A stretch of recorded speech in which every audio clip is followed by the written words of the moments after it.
Good evening. Today is Monday, May 14th, 2018, and we're here for the Cabarrus County Board of Education business meeting. I'll call the meeting to order, and we'll now have our opening ceremony. Please rise for the presentation of colors by the J.M. Robinson High School Air Force Junior ROTC.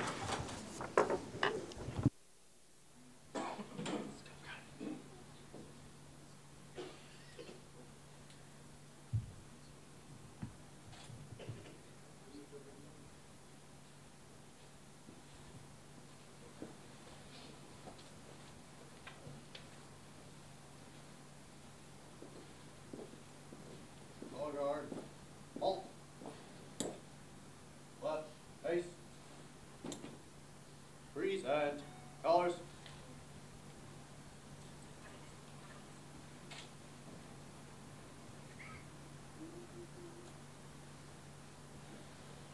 Oh, say, can you see by the dawn's early light what so proudly we held at the twilight's last gleaming, whose broad stripes and bright stars through the perilous fight o'er the ramparts we watched were so gallantly streaming, and the rockets rang loud, the bombs bursting in air, gave proof through the night that our flag was still there.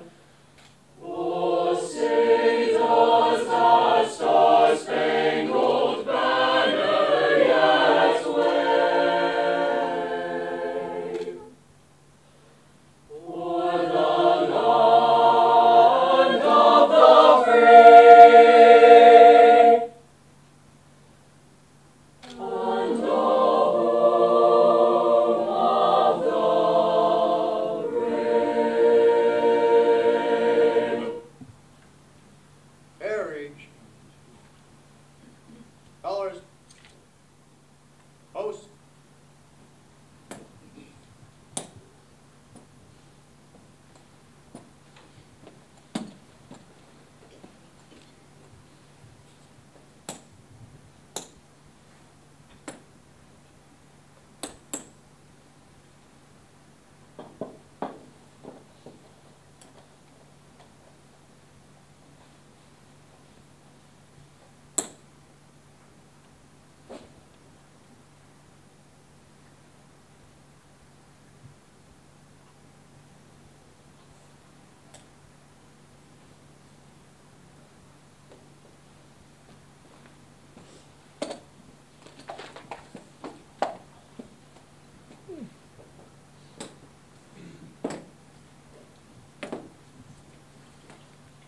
Right, face.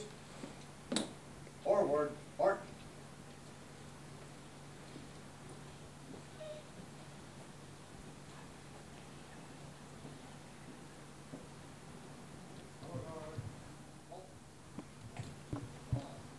Thank you. You may be seated. I'd like to give the students tonight a round of applause. That was an exceptionally beautiful rendition.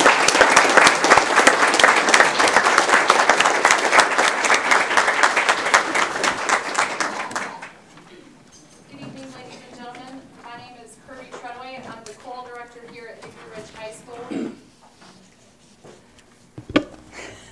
Good evening. My name is Kirby Treadway. I'm the choral director at Hickory Ridge High School. This is the Hickory Ridge High School Chamber Choir that performed this evening. We have Lillian Rowland, soprano, Brooke Harris, soprano, Shelby Moss, alto, Lily Schroeder, alto, Corey Sweet, tenor, Ella Parker, soprano, Rain Antrim, soprano, Jonathan Long, bass, Isha Batnagar, alto, Keenan Haywood, tenor, Anderson Rains, soprano, Sarah Edwards, alto, Joshua Scott Schilling, bass, Jaden Young, soprano, Sydney Kennedy, alto, Jessica Benson, alto, Andrew Kahn, tenor, Callie Teague, soprano, Michele Massa, tenor, Rebecca Mole, tenor, Jake Schilling, bass, and Emmanuel Levon, bass. Thank you.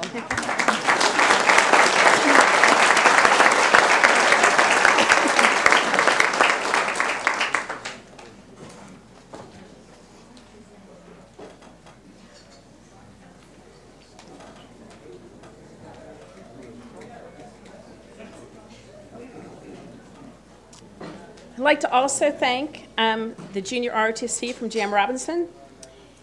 The carrying the U.S. flag was Cadet Major Avery Haynes. North Carolina flag, Cadet Technical Sergeant Nathaniel Miller. Guarding the colors, Cadet Major Bryce Punsalin and Cadet Senior Master Sergeant Scott Johnson. The cadets are instructed by Lieutenant Colonel Scott Rose, United States Air Force retired, and Master Sergeant Mickey Kistler, United States Air Force retired. So that was always so nice to have that in the chamber choir. I need to find out when they do a concert. That was very impressive for just standing in a group and not even on a choral dais. Like to welcome Deputy Thousand back in the corner there. He is the SRO at Mount Pleasant Middle School. Thank you for being here. And board members, I'll take a motion to adopt the agenda as presented. And I do want to note that there is one policy that was on consent and was moved to action today because of a council recommended update. So it's actually on the agenda that you have, but just so that you see it.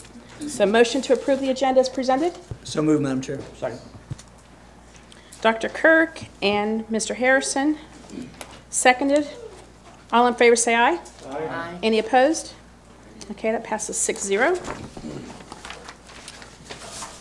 Next, we will start with our recognitions. And I actually think, I don't know if I'm missing a page. I am missing a couple pages here. I need to go to a different copy. I have another copy, sorry. I just printed one at home and apparently it skipped printing a few pages. Sorry about that. So we'll start with the recognitions, and first we'll have our HR director, or actually assistant superintendent, Glenda Jones. Good evening, Madam Chair and board members. I'm excited to introduce you to yet another outstanding teacher in our school system. As you know, tonight's recognition is made possible by the generosity of Hilvish Ford. Mr. Vaughn could not be with us tonight, but as always, we want to express our gratitude to him and to Hilvish Ford for sponsoring this recognition program and for their support and partnership. Our Hilvish Ford Teacher of the Month for May is Chamisi Kogo Masilla. So Dr. Kogo Masilla, would you, your family, and any members of your school's administrative team who are here tonight, please come forward.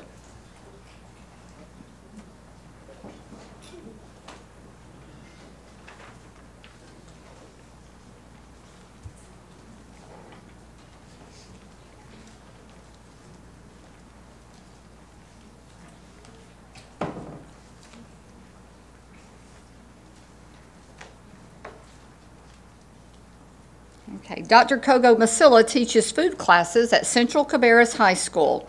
She was nominated for this award by a student who wrote, Dr. Kogo Masilla is a phenomenal teacher. She cares about the subject she is teaching, but she also cares about the students that she teaches. She encourages us to get good grades, not only in her own class, but in every class we take. She tells us how important it is to come to school on time and to graduate. The student concluded the nomination with, she is strong and patient. She is a shining example of what an educator should be. Dr. Kogo Masilla, thank you for encouraging your students to excel in all of their classes and for being such a great example. Please allow Dr. Louder to present you with your award and then give our board members an opportunity to congratulate you as well.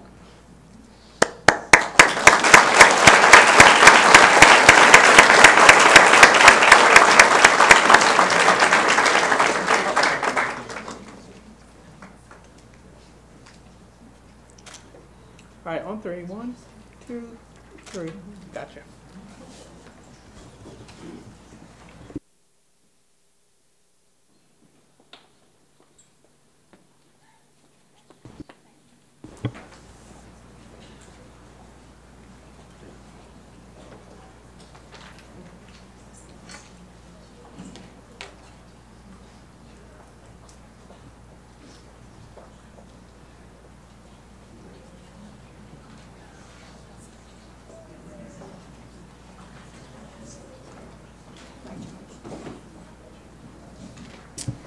We'll move on now to the Impact Through Education Awards. Mrs. Ronnie Boone will come up to present those.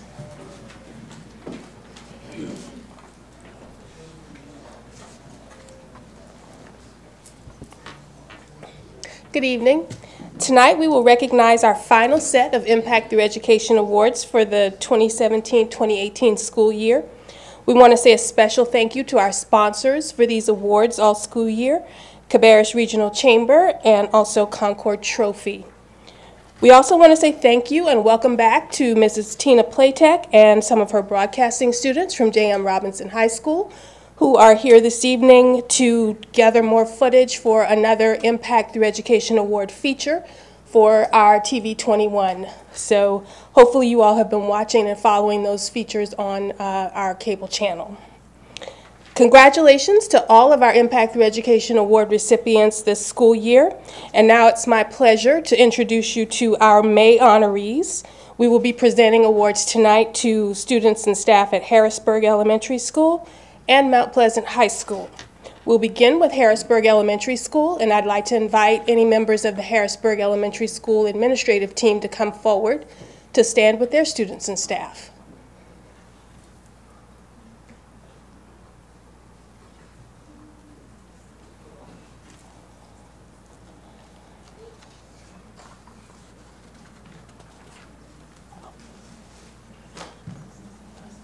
Are these our administrators here? Can I get you here? And who's our first honoree here? Is this Finley? Okay, because I was going to call Finley, but can I get y'all to scooch together?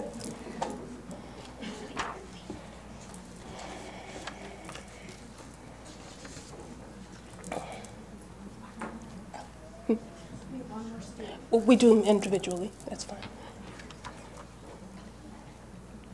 Is this another family member? Okay. And that's okay. That's quite all right. Finley Teague is a 5th grade student at Harrisburg Elementary School. She's a natural leader and an amazing young lady. She goes above and beyond both inside and outside the classroom. This year, she serves as student council representative for her classroom, initiating a kindness cards campaign for the teachers. Every assignment in class, she puts 100% of an effort in and takes pride in her learning. She is self-motivated and is always trying to better herself academically, from extra studying to asking thoughtful questions and working hard every single day. She even enjoys working through word problems with her brother to help him prepare for the EOGs. Finley is extremely kind, not only to all of her teachers and adults, but to every peer with whom she comes into contact. She always includes everyone, and she works with students who need more support without being asked by the teacher. She exhibits a great deal of compassion and patience. It is really amazing to watch her work and take initiative in helping others. She wants to make sure no one is left out and is always willing to lend a helping hand. She enjoys trips to the beach and surfing and playing with her dog. Her favorite subject in school is science because she enjoys experiments, and her favorite thing about Harrisburg Elementary is the teachers. Finley has made an impact on education through her work ethic and genuine love for learning, as well as her compassion for others. Congratulations, Finley.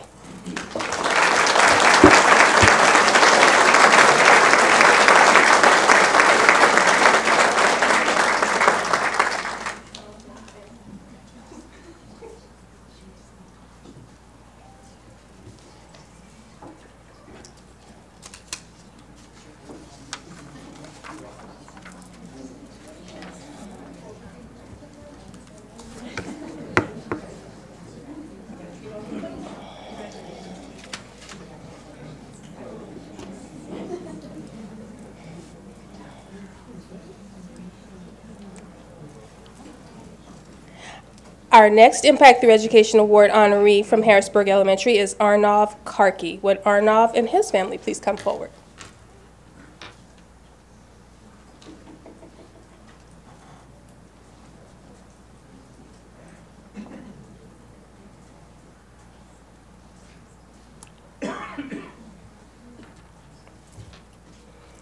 Arnav is also a 5th grade student at Harrisburg Elementary School.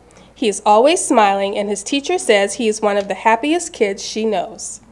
He excels both inside and outside the classroom. It is clear Arnav loves school and loves to learn. He is a true role model for his peers due to his work ethic and due to his daily interactions with his classmates.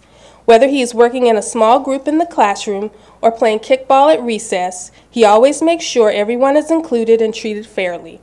Arnav always stands up for others. He is not afraid to make a mistake and always puts forth his best effort in all areas. He is a friend to everyone, and he thrives when working and collaborating with a group of peers. Students and staff love to work with him. Arnav enjoys playing soccer, where his position is midfield. He has a golden doodle puppy and really enjoys reading. He says reading is his favorite subject because of his love of books. His favorite thing about Harrisburg Elementary School is the global theme because he enjoys learning about other continents.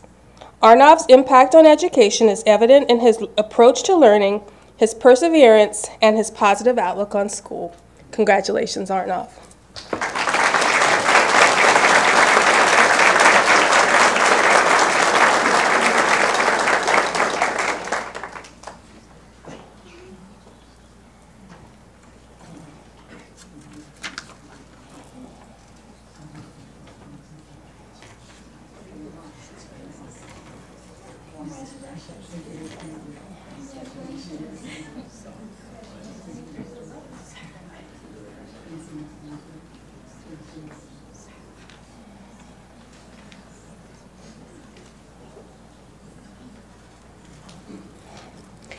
Our next honoree from Harrisburg Elementary School is Ms. Beryl Kitchens. Would Mrs. Kitchens and her family please come forward?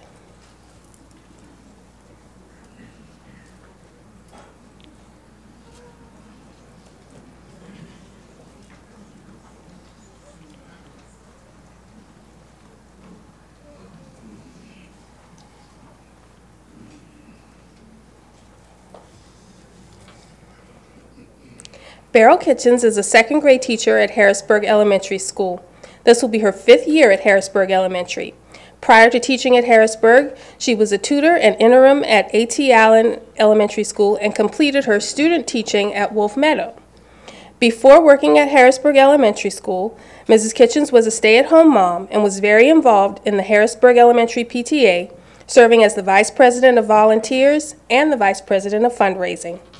Mrs. Kitchens' classroom is warm and welcoming. You rarely see her upset. She always has a kind word for her students and spends much of her free time figuring out the best ways to meet their academic and social needs. Beryl is also a lifelong learner. She's always reading and searching for the best ways to meet the individual needs of her students. She truly gets to know her students and creates lessons and plans to grow them at all levels. She was one of the teachers who dedicated many hours to the Broadway Junior production at the school.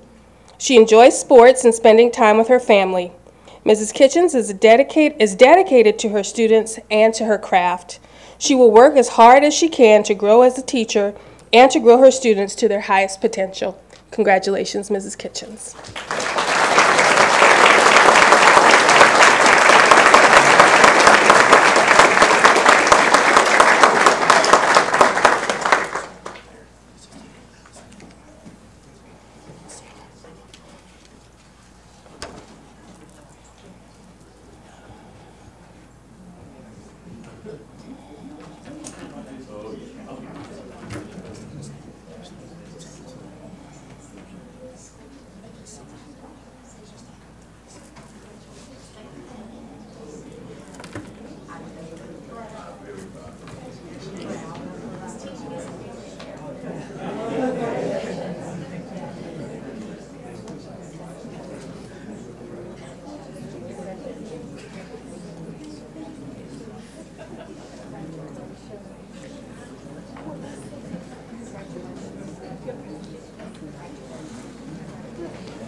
Our final honoree from Harrisburg Elementary School this evening is Mrs. Jerry Goldinger. Would Mrs. Goldinger and her family please come forward? Okay, that's fine. Oh, You sure? Okay. So we can switch and come back. All right. Jerry Goldinger has been the treasurer at Harrisburg Elementary School for 4 years. Prior to working at Harrisburg Elementary, she worked as the treasurer at Cox Mill Elementary, as a substitute coordinator and Yes Center assistant at Hickory Ridge High School, and as the media assistant and substitute coordinator at Central Cabarrus High School. Jerry is the backbone of Harrisburg Elementary. She makes sure all the teachers and students are taken care of on a daily basis. She is extremely detail-oriented and takes great pride in her position and in her school. She is the first person staff members often come to when they have a question, and she always takes the time to help everyone. In her spare time, Jerry loves to read and garden. She has a wonderful sense of humor and a kind heart. She works diligently to make sure the needs of staff and students are met, and she treats everyone with kindness and respect. Congratulations, Mrs. Goldinger.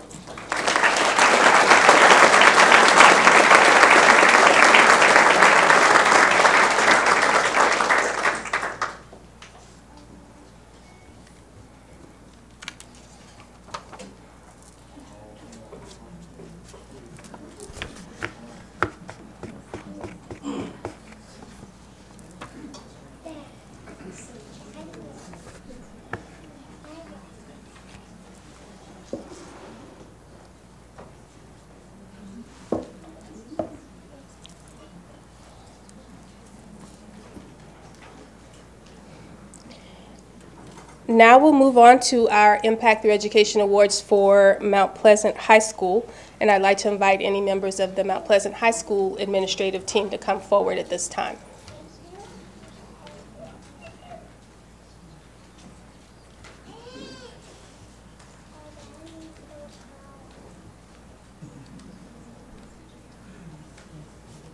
You by yourself? Okay. Our first honoree from Mount Pleasant High School this evening is McKay Burke. Would McKay and his family please come forward?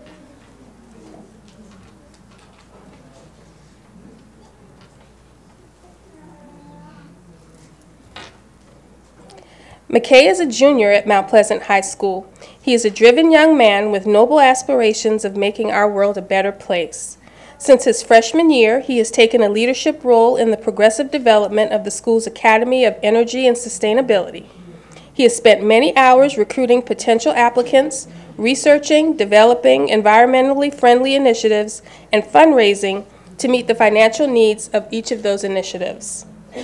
He has represented Mount Pleasant High School in Raleigh, speaking to legislators about the Academy's goals and accomplishments. He is also a member of the Academy's Student Advisory Board, and as student ambassador, meets with energy and sustainability industry representatives. McKay was instrumental in developing the Precious Plastic Initiative for the Academy. Precious Plastic develops common household items such as flatware, dishes, wall clocks, and sunglasses out of recycled plastic. Conservation efforts can be revolutionized by Precious Plastic, and the Mount Pleasant High School Academy of Energy will be the first precious plastic workstation in the southeastern United States. He also organized the second annual Bottle Smash Recycle Dash 5K last month. That's a tongue twister, which benefits the Academy. Most recently, he was awarded a paid internship at Corning. During his internship, he will work with Corning engineers to produce devices to assist individuals with disabilities with their daily needs and enhancing their quality of life. Mount Pleasant High School is proud to have McKay as a student and knows that he will make an impact on the educational opportunities of his peers for many years to come. Congratulations, McKay.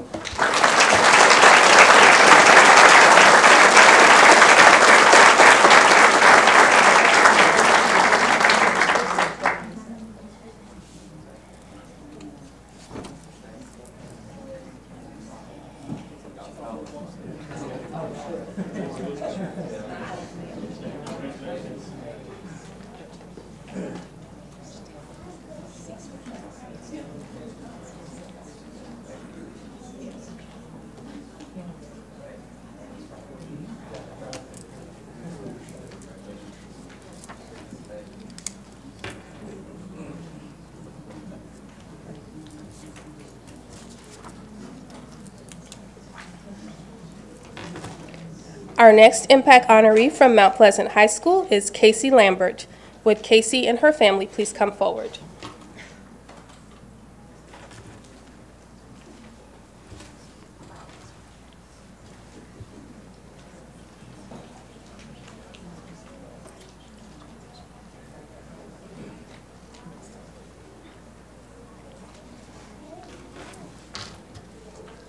Casey is a senior at Mount Pleasant High School, and she has had an impact through education in a variety of ways at the school.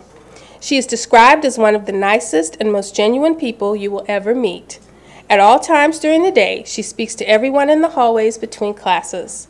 One of Casey's biggest impacts in the school is in the Living and Learning class, which is a special education class. She has made a connection with each student in the class and treats them with respect and compassion.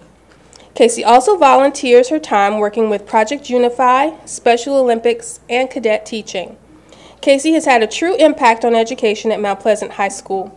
Her teachers and peers look forward to watching her continue to make an impact at East Carolina University, where she plans to major in special education. Congratulations, Casey.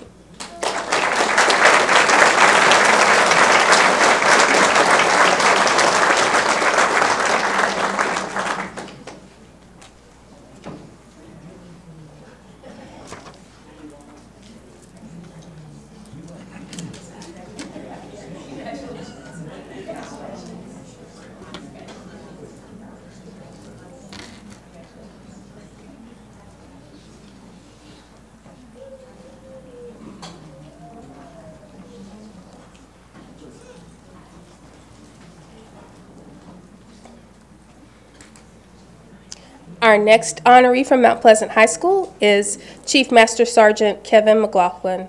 Would Chief Master Sergeant McLaughlin and his family please come forward?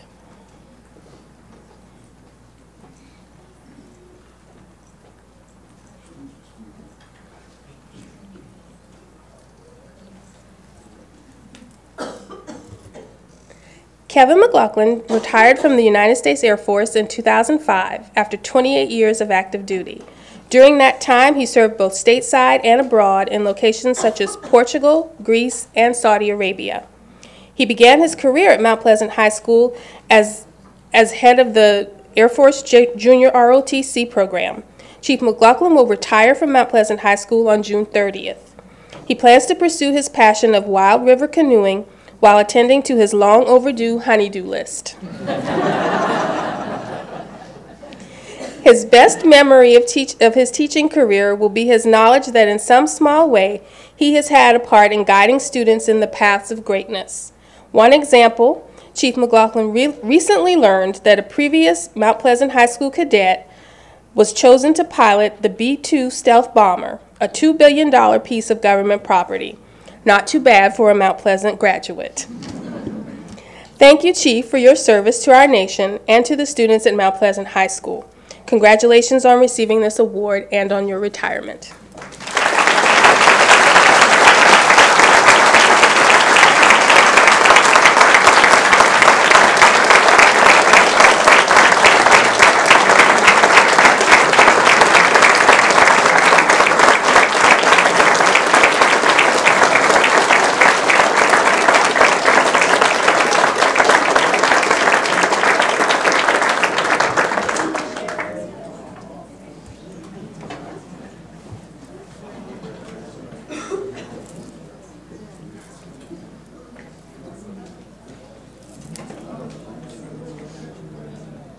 Can't get your picture.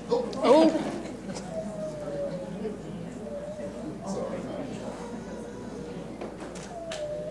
Come on, here we go.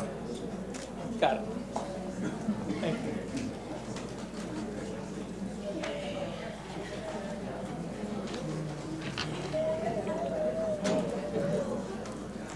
And our final honoree from Mount Pleasant High School this evening is Ms. Kim Cartner. Would Ms. Cartner and her family please come forward?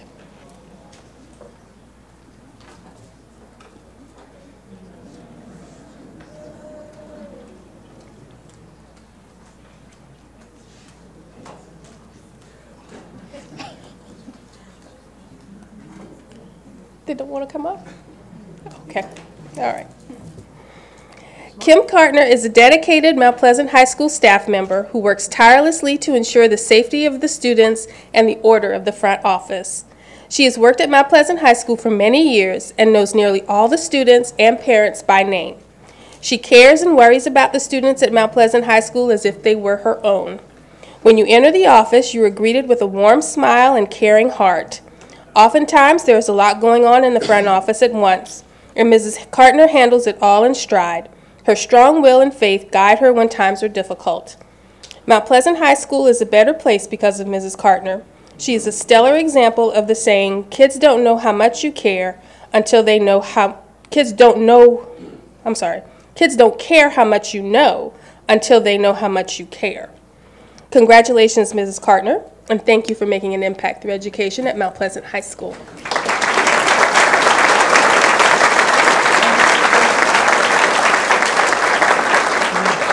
Casey is still here. I need to get her picture. Casey, one that was just before the retirement.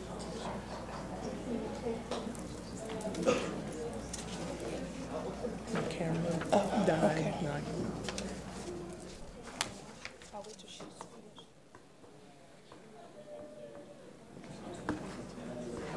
Hang on just a second. Before we move on to the next recognitions, our photographer just told me he had a little bit of a camera malfunction. And is Casey Lambert still here? We need to get your picture again. She's here? Great.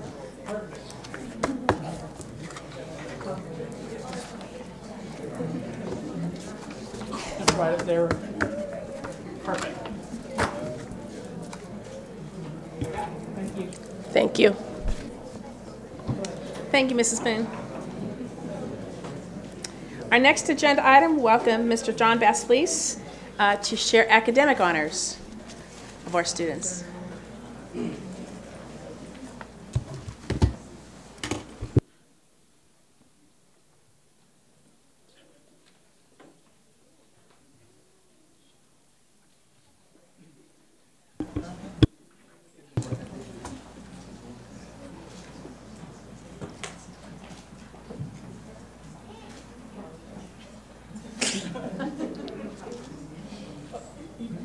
Oh, can I? Great, thank you. All right, wonderful.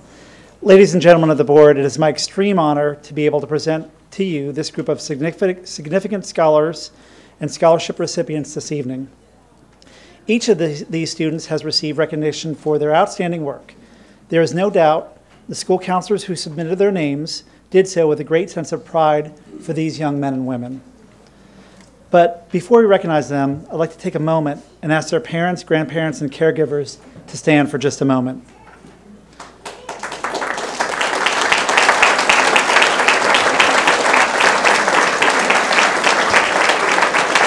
Thank you all. Thank you all. Because for you, this is also a momentous time of endings and new beginnings. In a famous text by Kahlil Gibran, the author tells the story of a wise man who is preparing to leave the place he has long called home. People come from the village and approach him to ask for one more piece of parting wisdom about many things, about things like life and work and love and freedom and so on. And a woman with a baby approaches the wise man and asks to speak to us of children. And he said, "Your children are not your children. They are the sons and daughters of life's longing for itself. They come through you but not from you, and they are with you, yet they don't belong to you. You may give them your love but not your thoughts, for they have their own thoughts. You may house their bodies but not their souls, for their souls dwell in the house of tomorrow, which you cannot visit, not even in your dreams. You are the bows from which your children as living arrows are sent forth. The archer sees the mark upon the path of the infinite, and he bends you with his might, that his arrow may go swift and far. Let your bending in the archer's hand be for gladness, for even as he loves the arrow that flies, so too he loves the bow which is stable." And so thank you for being stable for your children and for the sacrifices you've made and everything you've done in entrusting their education to us. We're honored. So now, these young people standing before you tonight are at the launching stage of the rest of their lives ahead of them. In many ways, I'm confident that the successes ahead of them are, successes behind them are just the foreword to the book they're going to write. So young people, as I call your name, please step forward, and when I'm done speaking about you, you can step back, okay? For starters, Isaac Cochran. Isaac received an appointment to the United States Air Force Academy and has a full scholarship for 4 years. Isaac has committed to playing football for the Air Force for 4 years and currently has a 4.9 GPA. Thank you.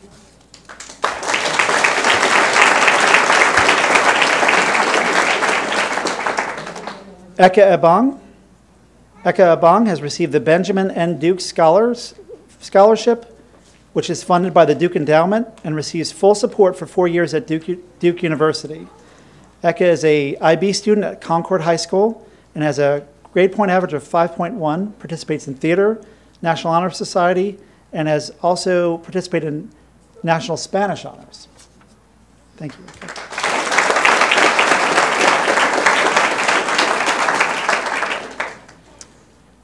Next is Rebecca Oliveira Rodriguez. Rebecca received the Brazilian American Scholarship to Wake Forest University, which is a full merit tuition and standard fees for 8 semesters consecutively. And Rebecca is an outstanding IB student at Concord High School. Thank you.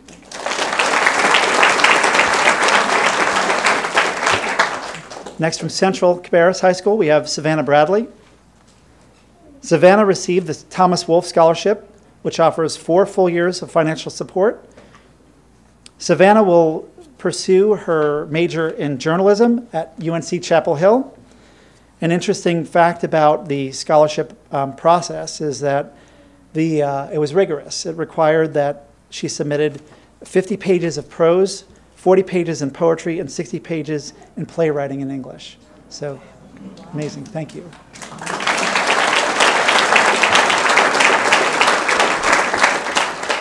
Next is Allison Seaton Harris.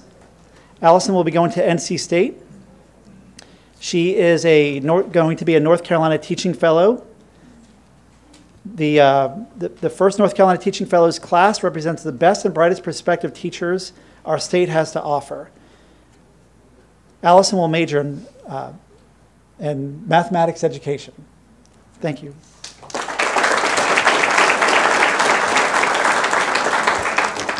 Next, from Hickory Ridge High School, we have Andrew Weatherman. Andrew is the national president of DECA, which is the International Association of Marketing. He has many travel commitments, and he will be having a gap year that is required. Then he will attend Duke University, and he will be a member of the class of 2023 for Duke University. Congratulations, Andrew.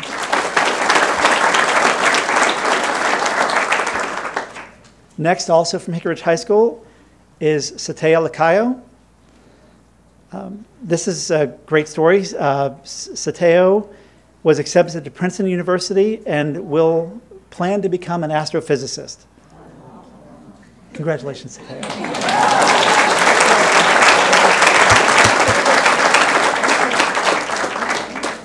Now for Cox Mill High School, Courtney Weber. Courtney Weber will be going to the University of South Carolina. She is an athlete there. I'm sorry, you're an athlete at Cox Mill. And you're a top student academically as well and an exceptional athlete in volleyball. And we just want to take an opportunity to recognize you for that. Thank you.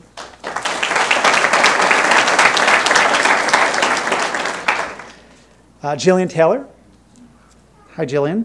Jillian is going to go to the University of North Carolina. She has the Chancellor's Science Scholarship, and let's see, she is going to be studying quantitative biology and mathematics, and you are going to have a significant agreement with the University of North Carolina related to grade point average, program participation, all very, very high standards, which we know you'll meet. Congratulations. Next, we have Avery Wilson. Avery is going to go to East Carolina University, and she received admission to the Honors College at ECU. They've invited you and offered you the Chancellor's Fellow Scholarship, which is full in-state tuition for 4 years. And you are planning to become a nurse, and I know that the health community will benefit from you being a part of it. Thank you, Avery.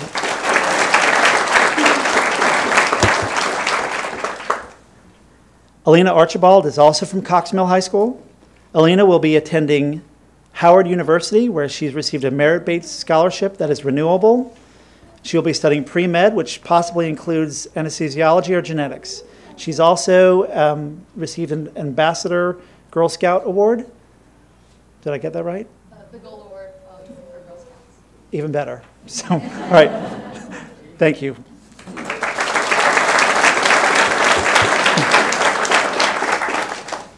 And finally, Joy Weaver.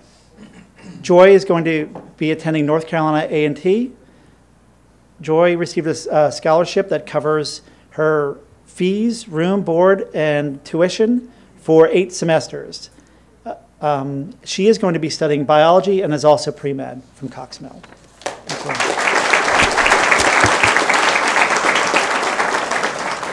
Thank you, board members. Thank you, audience, for recognizing these young people. This is just the first of many great things you're going to see from them in the future. Thank you.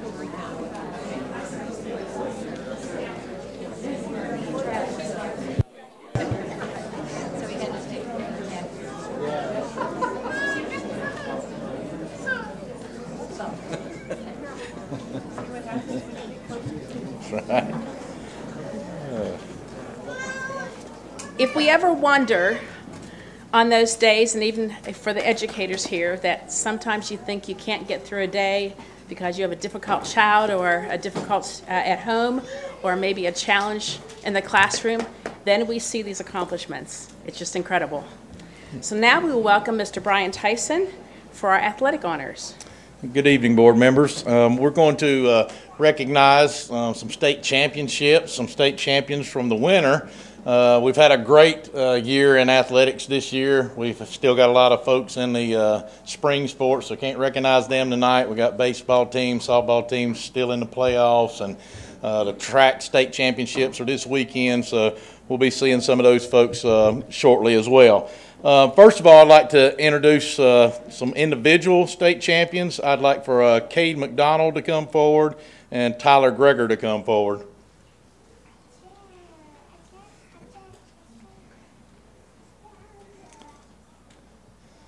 These two gentlemen are wrestlers. Cade here on my right is from Mount Pleasant High School. He's a junior. He won the 2A state championship in wrestling in the 138-pound weight class this year. Cade had a 39-5 record for the season. He's already over 100 wins for his career, 120 wins on only 30 losses. He's a 3-time state qualifier, Rocky River Conference champion. He also plays football, pretty good little defensive back and wide receiver as well. Great parents. I've played a lot of ball with his dad coming up, so good family there too. So Cade, we like to congratulate you on your state championship this year.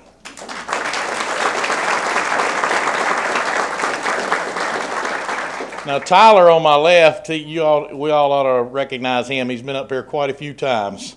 Tyler is a 3-time state champion in wrestling at Hickory Ridge High School. He is a senior. He won the state championship his sophomore, junior, and senior year. Third place his freshman year. So outstanding career. He did not lose a single match this year. He's 42-0. 178-9 for his career. And he plans on attending Belmont Abbey next fall to wrestle with his older brother, Troy, and you got folks remember Troy as well. Troy was a 2-time state champion when he was at Hickory Ridge High School. So congratulations to you guys. Y'all want one of them too.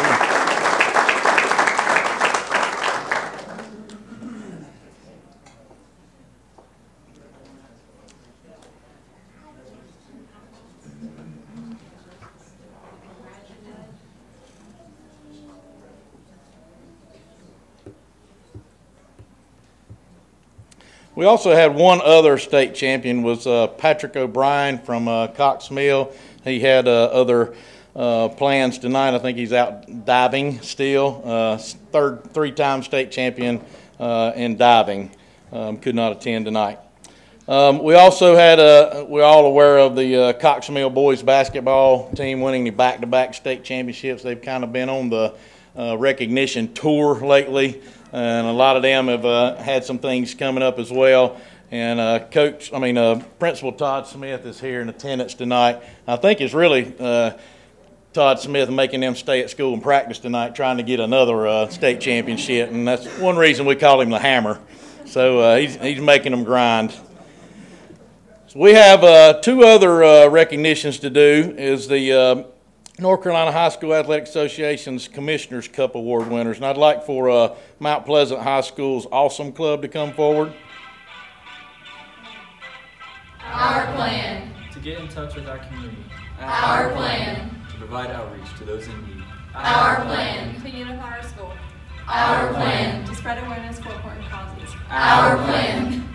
Awesome Club helped hand out popsicles during the July the 4th parade in Mount Pleasant. We helped host youth summer camps, which allowed us to interact and prepare future athletes.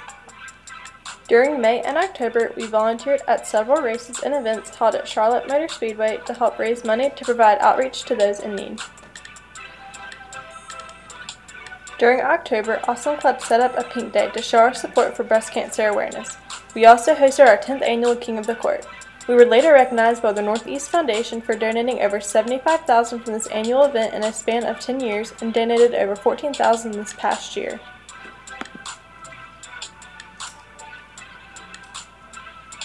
During Christmas time, we bought toys for children and volunteered to help families receive food and other essentials during the holiday.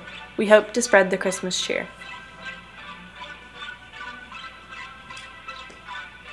During January, we visited the first breast cancer support group in the Charlotte area, called Pink Pals. We donated $2,250 to allow them to continue to expand their fantastic cause. I just think it's great that we have young people involved at this level, because they're really our future. On Read Across America Day, we visited 2 local elementary schools and gave the gift of reading. Awesome Club is collaborating with another school to help raise money for a little girl tackling childhood cancer. Hi, my name is Lexi. Thank you for helping me. I hope to see you on April 28th. Our plan. To be athletes who share unselfish moments. And before we talk about the Awesome Club, I think, Michael, you're going to play the Hickory Ridge.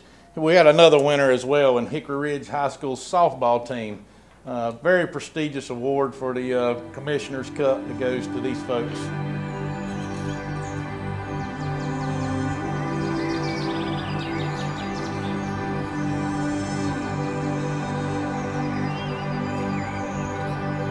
I met a Viet Cong and VA soldier just about 3 months ago, and we sat down and had a couple of beers, and we talked about what our jobs were. Yeah. And the equivalent is we were the soldiers.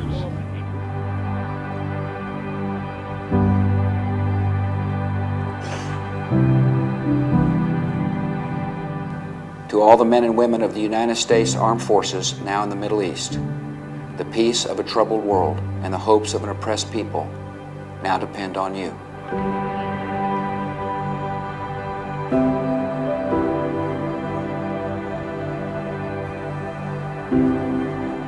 For your sacrifice, you have the gratitude and respect of the American people.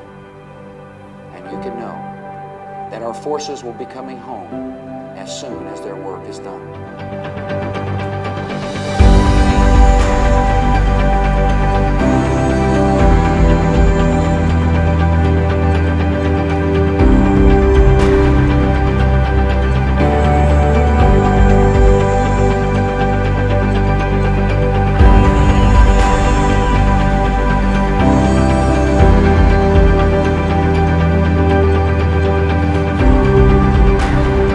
As the war and possible solutions to it are discussed in other parts of the world, the results of the North Vietnamese offensive are an unforgettable reality here in South Vietnam.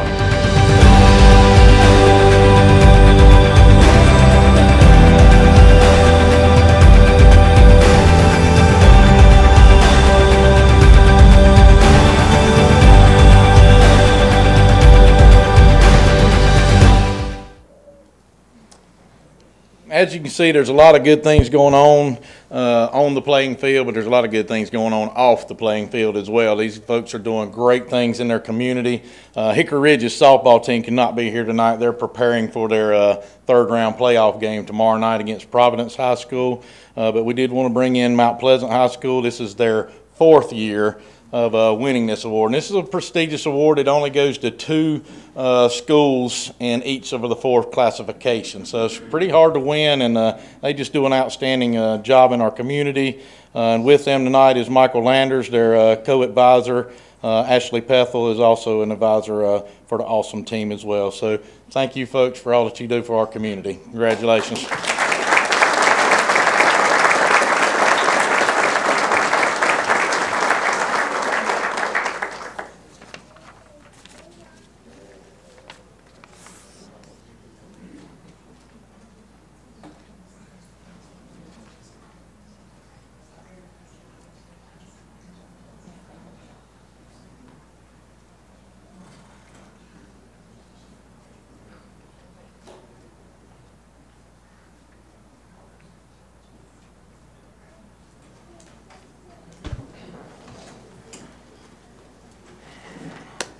Okay, I feel like what are we going to do for an encore after we get all these awards? Just continue to be impressed. Next, we will have the National Honor Council and Mrs. Angel Oliphant. Good evening. It is my pleasure to recognize Rocky River Elementary School Student Council for receiving the National Honor Council Award. The executive board members of the Rocky River Student Council are Avery Thrush, Rebecca Buckland, George Loveland, Landon Smith, Essex Woodson, Emma Rodriguez, Tia Andorra, Cruz McClure, Emma Salter, and Faith Davenport, and Elizabeth Benstead is their advisor. The American Student Council Association is supported by the National Association of Elementary School Principals, which recognizes and supports elementary student councils across the nation for making a difference in their schools and communities with the National Honor Council Award. Rocky River is the only elementary school in North Carolina to be honored with this award. In order to be recognized as a National Honor Council, Rocky River Elementary had to complete 3 different projects from the following categories: community service, student leadership, citizenship, and school spirit. Congratulations, students, on your leadership. We're very proud of you.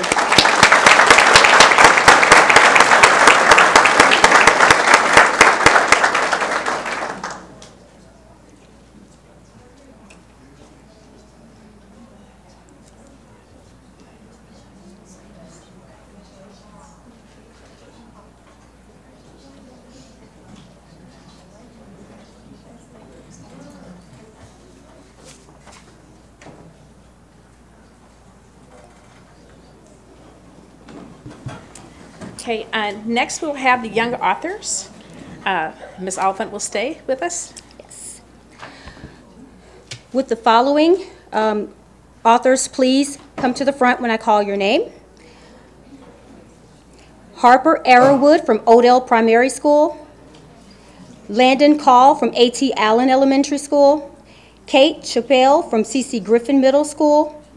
Carter Crosby from Pitt School Road Elementary School. Isaac Daly, Royal Oaks Elementary School. Grayson Donaher from Harold E. Winkler Middle School. Kinsley Ellington from Cox Mill Elementary School. Lovely Fisher, Harold E. Winkler Middle School. Olivia Johnson from Mount Pleasant Elementary. Wesley Little from Mount Pleasant Elementary School. And Hannah Champagne from C.C. Griffin Middle School. These county winners went on to compete at the state competition. Young authors were encouraged to write about their personal experiences with perseverance, how they have overcome obstacles, how they found strength in a time of weakness, and/or what inspired them to rise above a particular challenge. Authors could submit prose, poetry, fiction, or nonfiction. Congratulations to all of our young authors. We're very proud of you.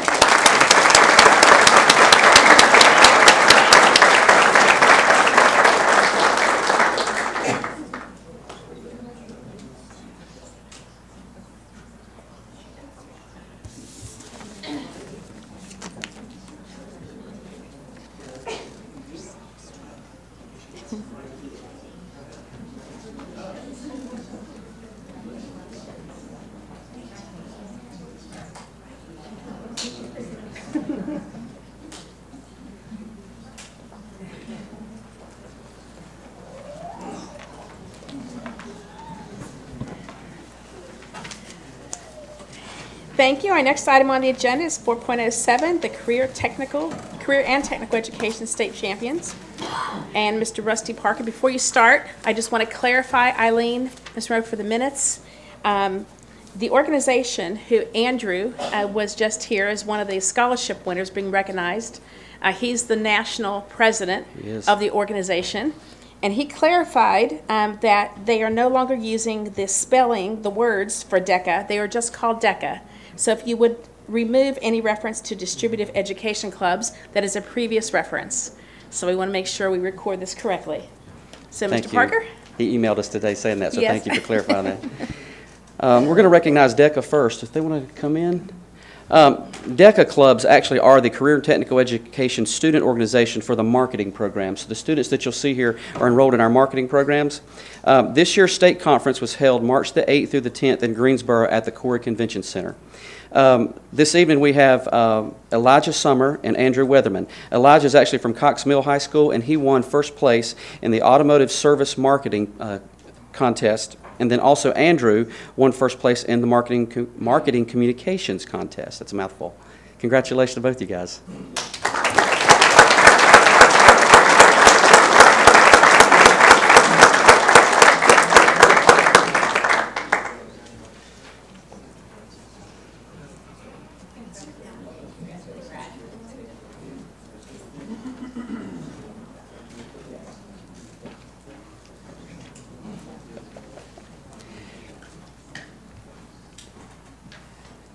Next, we have our HOSA clubs.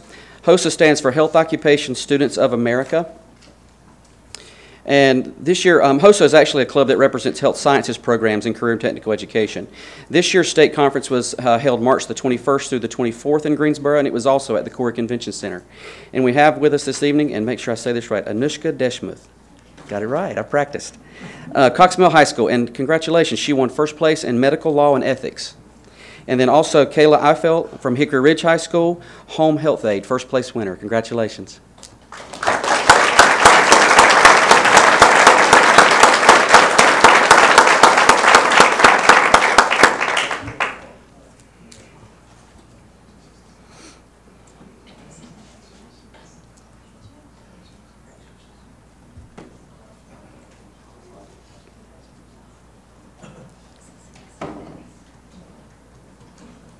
Our next CTSO is Skills USA. Skills USA hosts competitive events across the state for students enrolled in trades and industrial education programs. The state convention was held in Greensboro at the Corey Convention Center and also at the Greensboro Coliseum Complex, April the 26th through the 28th. This evening we're recognizing some teachers as well, I see, so I'm glad you guys got to be here. Austin Beaver is from Northwest Cabarrus High School, and he won first place in technical drafting. Also, Mason Saunders won first place. He's from Mount Pleasant High School. He won first place in Masonry 2. Congratulations. And then also Chris Vorvalidis, Mount Pleasant High School in estimating. Congratulations.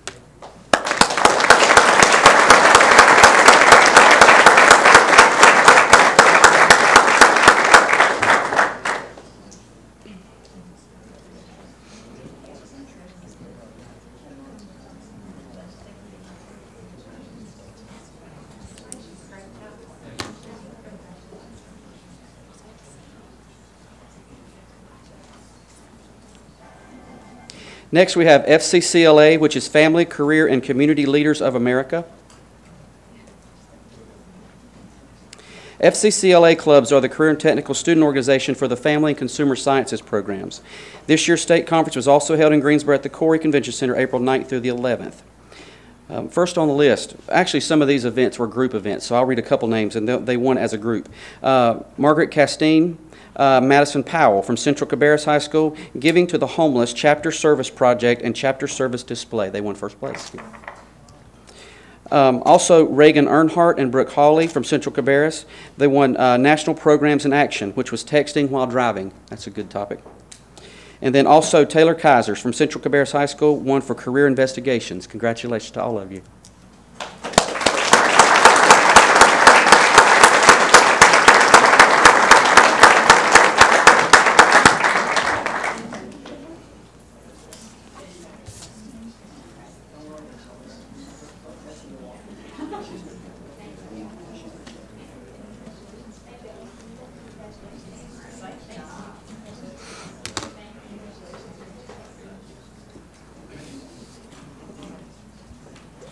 Rusty, I Yes. have a question Yes, ma'am. for you. By any chance, was that FBLA, did that used to be called COO?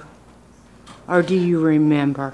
I'm not going to say that's before Now, my it time. would have been years ago, like, 20, 30 years ago. There was a program in CTE called Co-op. That might have been what it was. But yeah, FBLA is its own individual CTSO. So that's a new type program? It's been around for a little while. It's Future Business Leaders of America.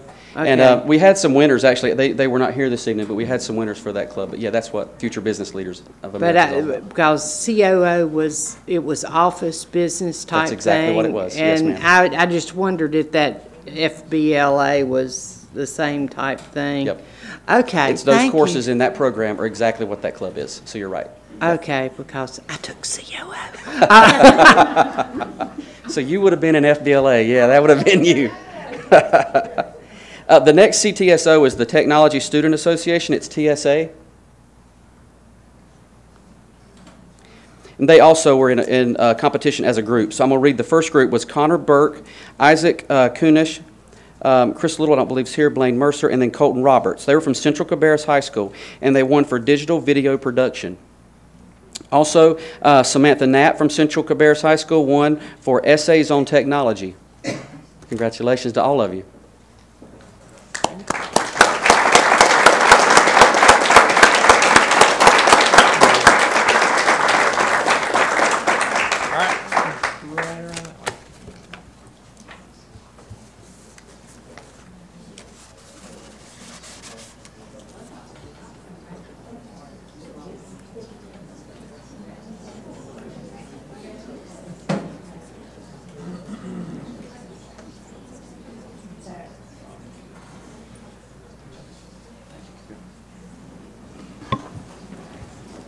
Thank you, Mr. Parker.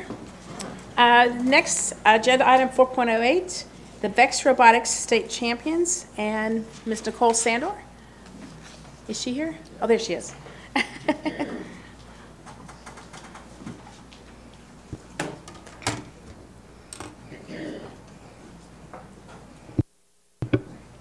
Okay, good evening.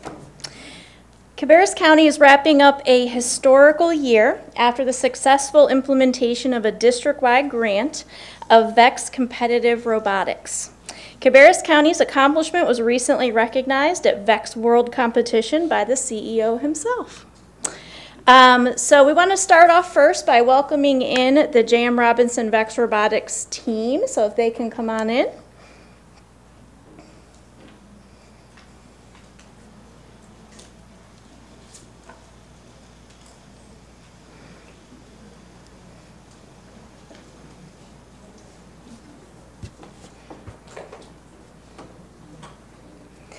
Having just returned from their 5th trip competing in the VEX Worlds competition, the Bulldog Robotics team has continued their leadership in the VEX platform throughout North Carolina. The Bulldog team is being recognized tonight for winning the 2017-2018 North Carolina VEX State Championship, in addition to capturing once again the event's Excellence Award, VEX's highest recognition for a competitive robotics team. Joining us tonight from the team are Bryson Foster, Cheryl Marie Anderson, Aaron Bennett, Seth Duran, Matthew Mann, Diego Curiel, Abiel Martinez, Marcus Anthony, DJ Ray, Brendan Mangan, Christopher Anderson, Jacob Pridmore, Dylan Jones, Eric Reidenhauer, Andrew Darga, and the three fantastic coaches, Coach Reed, Coach Anderson, and Coach Parisi. Congratulations, Bulldogs.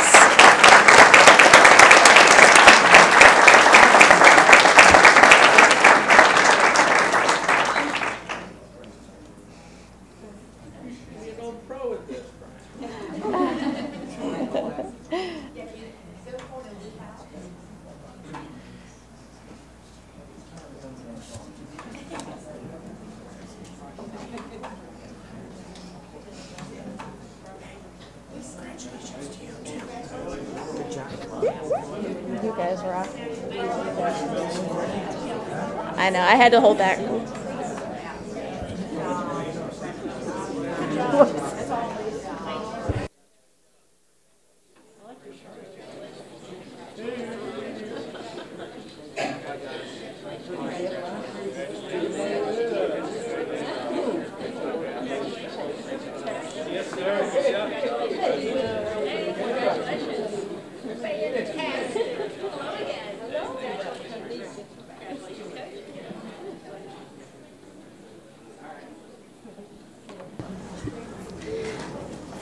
All right, and one more. Next, please, we're going to welcome the Mount Pleasant Middle Robo Tigers.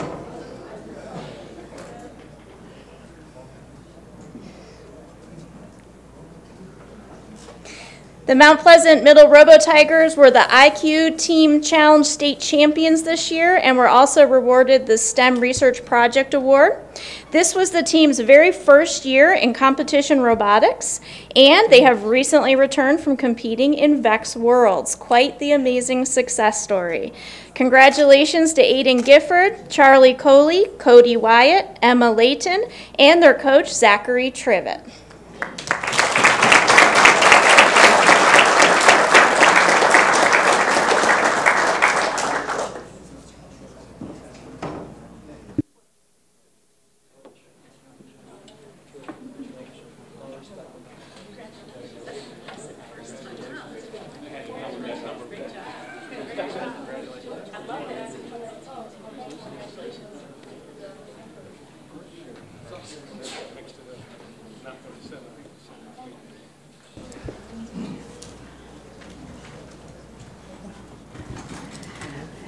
If you ever see a posting on one of the schools who is doing the competitions, which I think most of them are doing, I had not heard about it all the past year. Finally went to the last competition at Robinson, J.M. Robinson High School, and I was amazed. And I work in technology for more years than I care to admit, but I was amazed at what these kids were doing.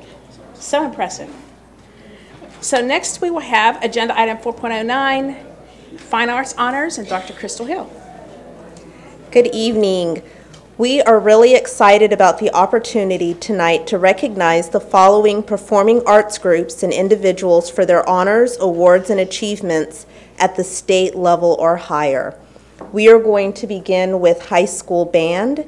So can we please have Central Cabarrus High School Concert and Symphonic Band please come forward.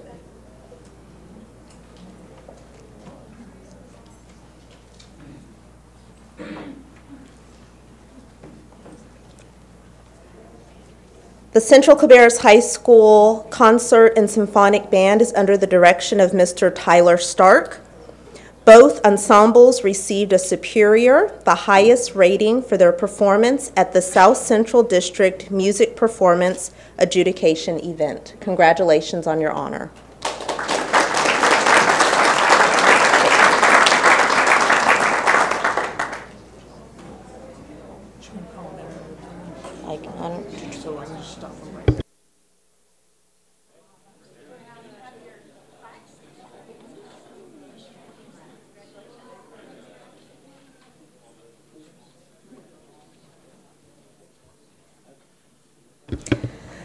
The next high school was unable to come tonight, but we would like to honor them. Concord High School is under the direction of Mr. Edward Harper and their symphonic band. This ensemble received a superior, which is the highest rating for their performance in the grade 4 music at the Southern Central District Music Performance Adjudication event. Congratulations to Concord High School.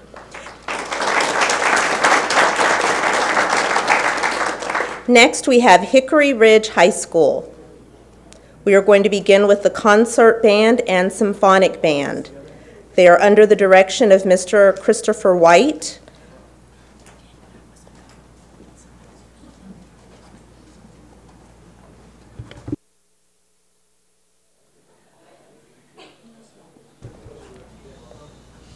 The concert band and symphonic band is under the direction of Mr. Christopher White.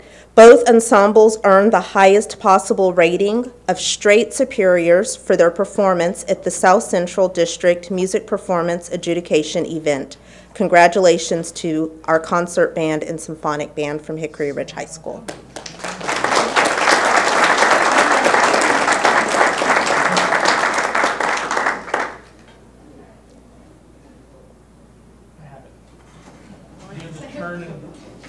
Come this way. There you go. Come out this way a little bit. I didn't know how many.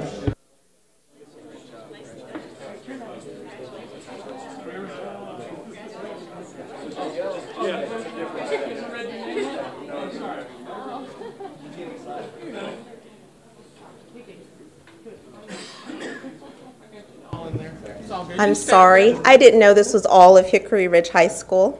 All right, next we have our wind ensemble. The wind ensemble at Hickory Ridge High School was one of only 2 bands from the U.S. to be invited to the U.S.-China Cultural and Educational Foundation to present a series of concerts in China. These concerts were performed in multiple cities, including Shanghai and Beijing. Congratulations to our wind ensemble.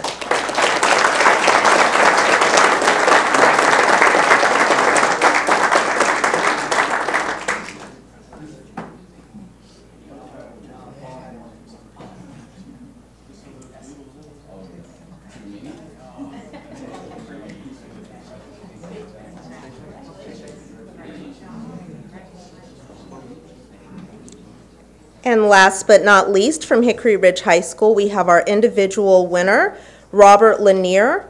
Robert auditioned and earned first chair euphonium in the North Carolina All-State Honor Band. This means Robert is the top high school euphonium player in the state of North Carolina. Congratulations.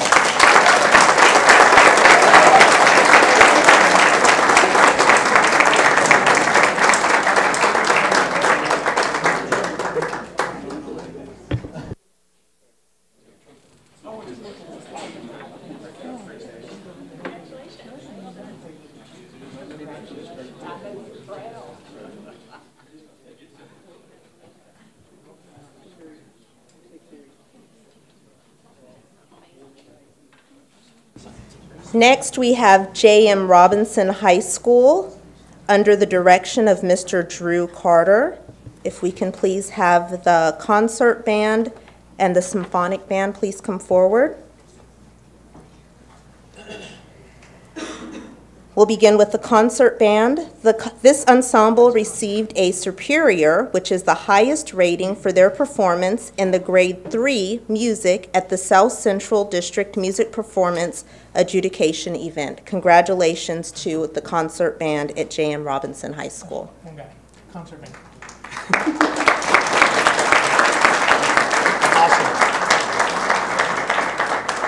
Next, we have the symphonic band. This ensemble received a superior, which is the highest rating for their performance for grade 6 music at the South Central District Music Performance Adjudication event. Congratulations to the symphonic band.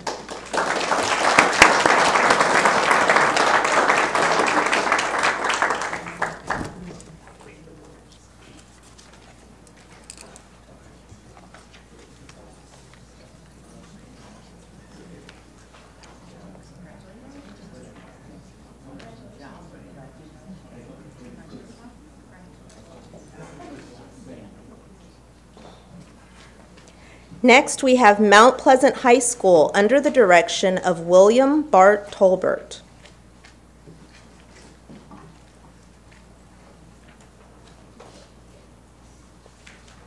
We will begin with concert band. The concert band is made up of mostly underclassmen with upperclassmen playing secondary instruments.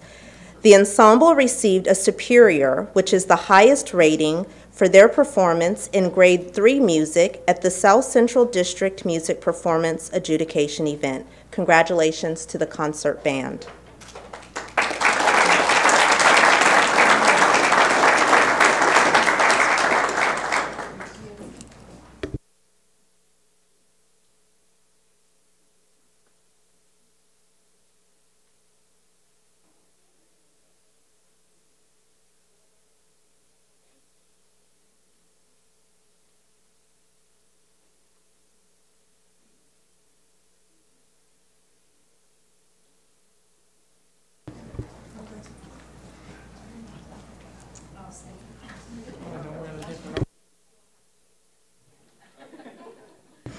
We also have the symphonic band. The symphonic band is made up of mostly upperclassmen. They performed and were awarded a perfect score of straight 1s in the grade 5 music at the South Central District Music Performance Adjudication event. And finally, we have our individual award winners. We have Ricky Carballo, Samuel Webb, and Zachary Childress. These 3 students auditioned and were selected to perform in the North Carolina All-State Orchestra. Ricky earned first chair French horn, which means he is the top high school French horn player in the state of North Carolina.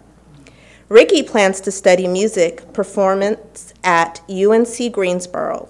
Zachary plans to study music education at Western Carolina University, and Samuel plans to study pharmacy at Wingate University. Congratulations to our individual winners.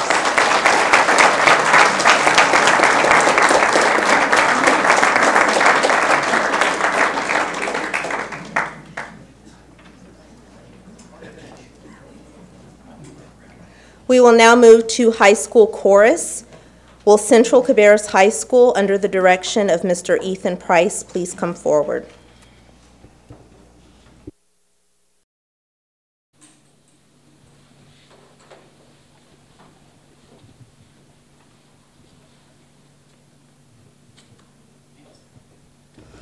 All right, I will read all of them together. We have chamber chorus.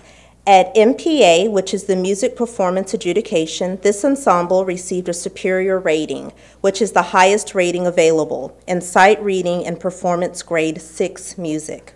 We also have the women's ensemble. At MPA, this ensemble received a superior rating, which is the highest available in sight reading and performing grade 4 music. We have our individual winners, Safia Sarway. Did I say that correctly? Sarway? Oh, I saw you perform. You're amazing. Sorry. Safia. Thank you. Auditioned and was selected to perform in the North Carolina Honors Chorus, which is the highest achievement in choral music for high school students in the state of North Carolina. Only 10% of auditions from across the state are accepted for this prestigious ensemble that performs annually in Winston-Salem and the Stevens Center. Next, we have Danielle Soiree. Danielle auditioned and was selected to perform in the 910 All-Carolina Select Choir, which is an elite ensemble offering opportunities to freshmen and sophomore students only.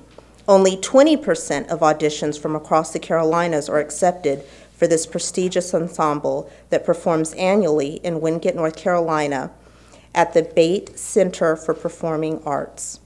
We also have individuals Rashawn Elliott, Melanie Griffith, Alex Harward, Jared Jenkins, Jaron Johnson, Noah Raymond, and Safiatu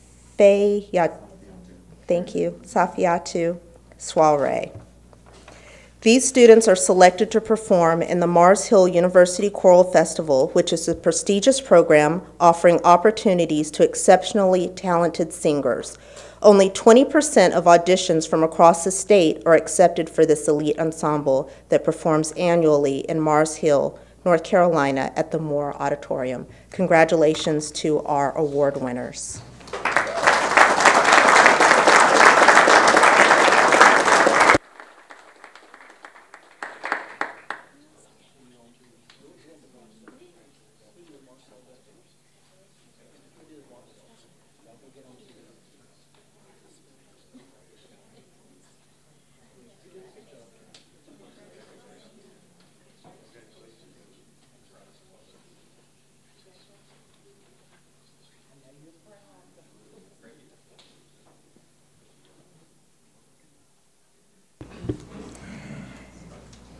Next, we have Cox Mill High School under the direction of Miss Jennifer Cook.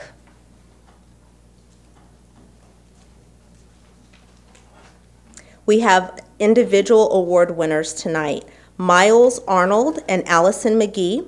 These students were selected to perform in the Mars Hill University Choral Festival, which is a prestigious program offering opportunities to exceptionally talented singers.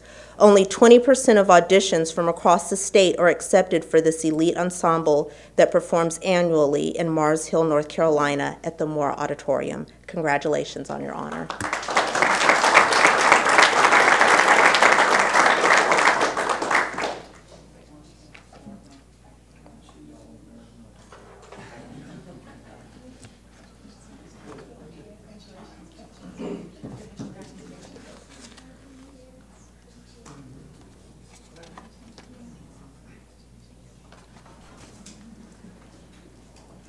Next, we have Hickory Ridge High School under the direction of Miss Kirby Treadaway.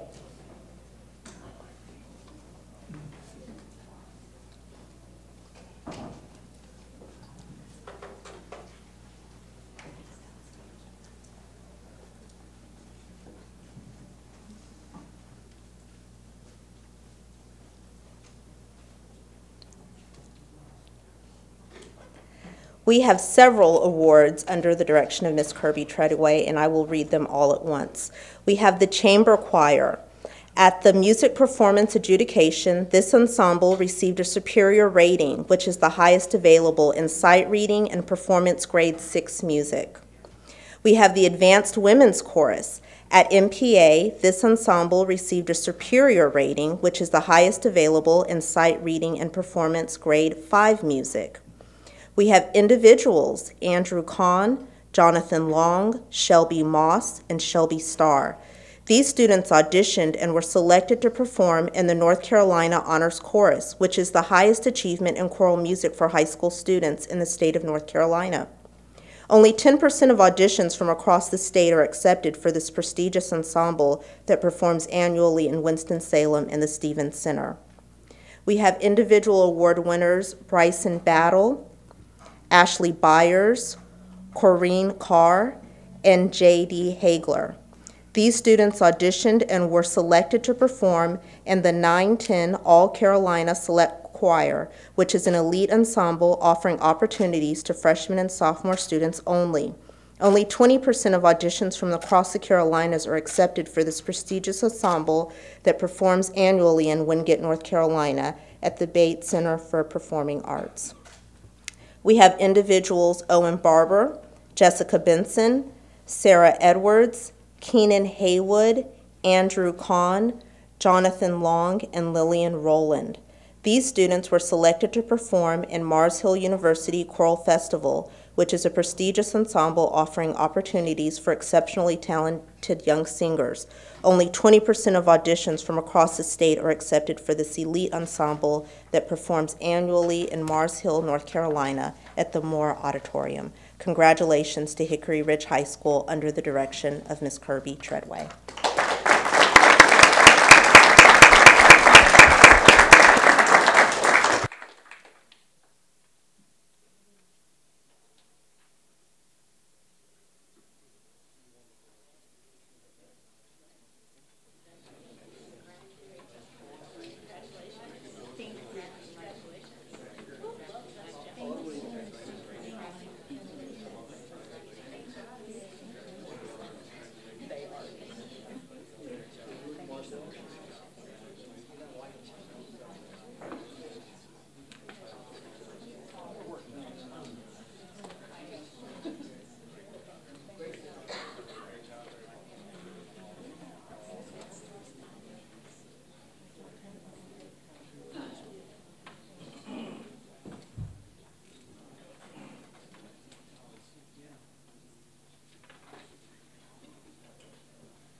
And are you finished with yours yet? You still? Oh, you're helping with the next one. Okay, next we will have staff recognitions with Dr. Louder and Dr. Hill.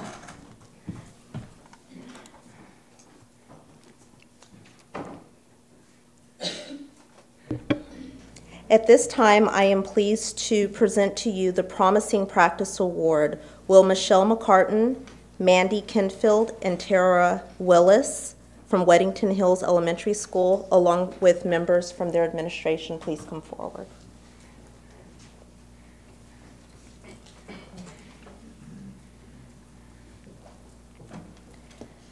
The Independent Tribune wrote a nice article, and I'd like to read it to you to help you understand this amazing award.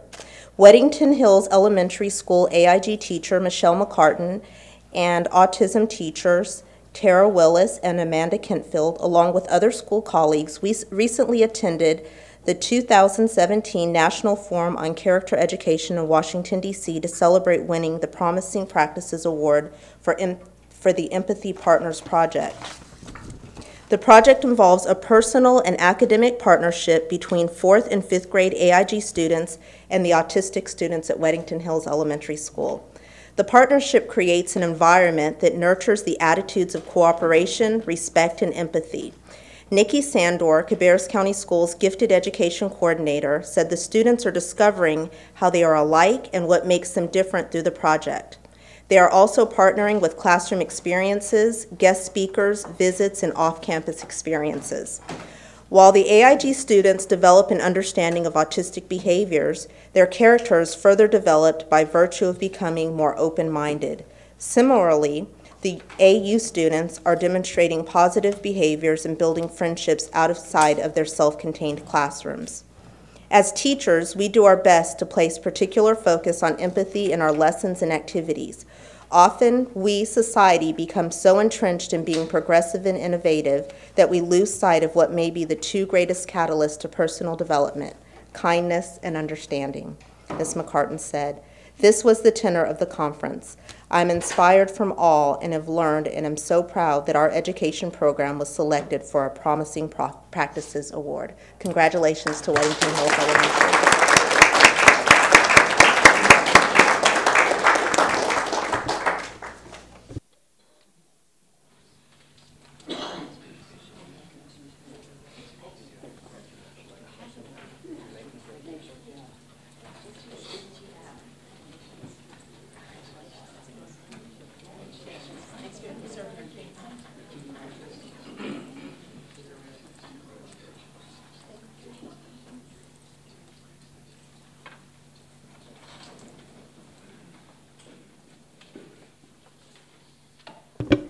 And last, to finish off our recognitions tonight, we're going to recognize a few members of our leadership team here in Cabarrus County. So if our Chief Financial Officer, Kelly Klutz, will please come forward.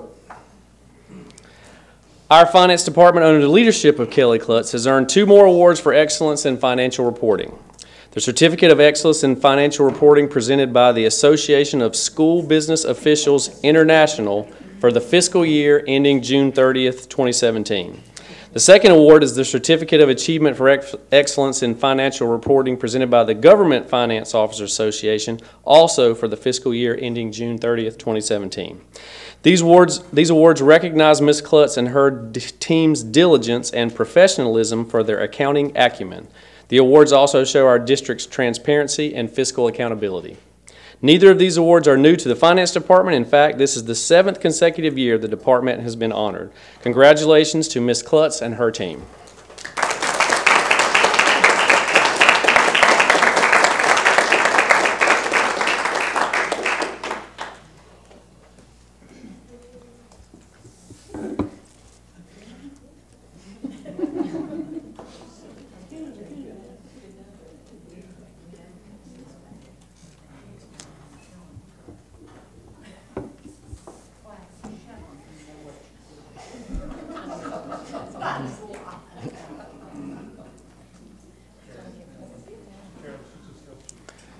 And our last award, would Glenda Jones please come forward? Our Assistant Superintendent for Human Resources, Glenda Jones, received the 2018 Raymond Sarball Award presented by the North Carolina Association of School Administrators.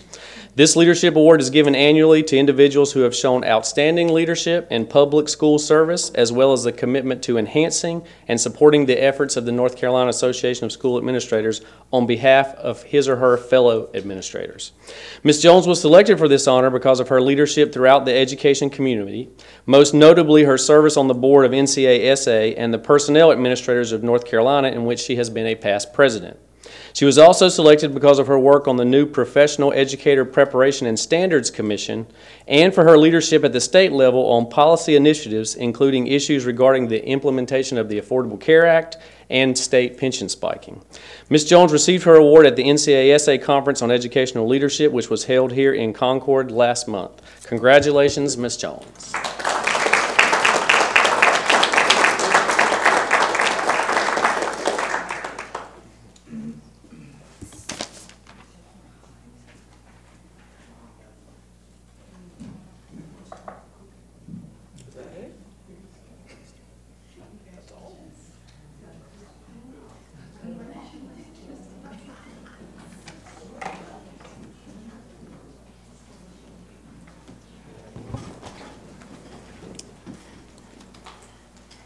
And although it may take a while on this business meeting in May, we always enjoy seeing all the successes at our schools and in our county office. Board members will now move to the approval of minutes. You have before you the minutes for the April 9th work session, April 16th business meeting, and April 23rd joint meeting with the Board of Commissioners. Do I have a motion to approve the minutes? I would make a motion that we approve the minutes of April the 9th, April the 16th, and April the 23rd. Second.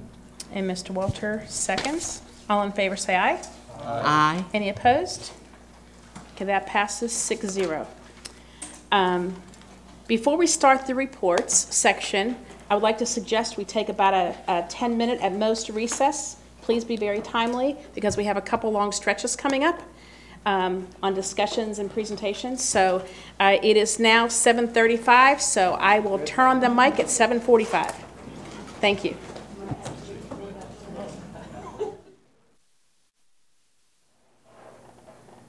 Okay, we are back from recess, and we will now move to agenda item 6.01, the demographic presentation, and Ms. Reimer will start us off. Good evening, board members. I'm very excited tonight to introduce to you Matthew Cropper of Cropper GIS, as well as Dr. Jerome McKibben of McKibben Demographics. As you're aware, they are partners with us in our realignment and are facilitating and leading that process for us, as well as tonight's study that they're going to present. Their expertise, as well as the in-depth study that you're going to see tonight, is certainly the reason why we brought them to you originally, and so I thank the Board of Education from the deepest part of my heart for allowing us to hire this group. So far they've done a great job. I'm really excited about what you're going to see tonight. A lot of information. So at this time I'll ask Matthew Cropper from Cropper GIS to please join me.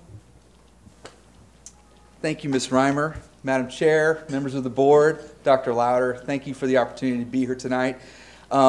As Ms. Reimer said, we are here tonight to present to you the results of the demographic study research that we have just recently completed. But before we get into the details, and I turn it over to Dr. McKibben, I just want to give you a little bit of an overview of who we are. I think you'll probably be seeing myself and Dr. McKibben quite a few times through the next course of the next several months as we get into realignment process. But the focus tonight is the demographics. We are Cropper GIS Consulting. K-12 planners based out of Ohio, but we work with school districts all over the country with just this type of work that we're doing here for Cabarrus schools. We do realignment studies, demographic studies, and we also help districts with facility planning and things like that. I am Matthew Cropper. I have about 20 years of experience in this industry, working with school districts and other clients across the United States. Managing and facilitating rezoning and realignment studies just like this across the U.S. We just recently completed a study in Union County as well. Dr. McKibben is with me here as well. He is a PhD demographer, known as one of the best in the industry for small area forecasting. He has a lot of experience and educational background that's suited for just this type of work. We have worked with school districts all over the United States, as I said. We're everywhere from 2,000 to 200,000 students. As I mentioned, we had just recently completed Union County Public Schools, a realignment study, and also population enrollment forecasting there. In addition to schools, I also help provide consultation to the U.S. Department of Justice, the Office of Civil Rights, as it relates to federal desegregation lawsuits and things like that. So we also work with governments as well as school districts. But we are here because we were hired by the district to help facilitate this process. As it relates to the demographic study, we were hired to develop population forecasts by school attendance area by grade for the next 10 years. And then also to develop enrollment forecasts for 2017-18 to 2027-28 by grade level for each elementary, middle, and high school attendance area. So we develop a population forecast first, which is Dr. McKibben's specialty, and then that population forecast helps drive an enrollment forecast. We're analyzing current and future demographic dynamics of the district and attendance areas and forecasting 10 years out your enrollment, your anticipated enrollment. And finally, the results of our research have been put into a report which we have presented to the school district that summarizes the demographic study findings. With that said, I'm going to hand it over to Dr. McKibben to give you an overview of the demographic study. Thank you, Matthew. Members of the board. As Matthew said, this is a demographic forecasting process. And you just open up with, these are forecasts, they are not projections. Very big difference between the two.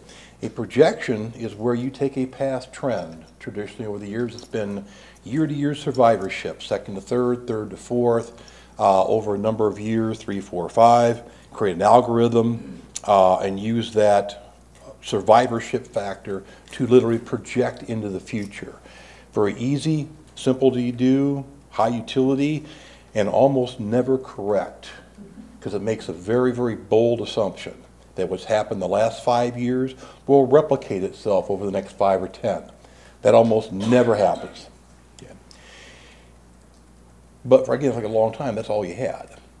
Now a forecast, and this is a two-step procedure as Matt said. First you do a population forecast of each one of your elementary attendance areas, then go to middle, then to high school.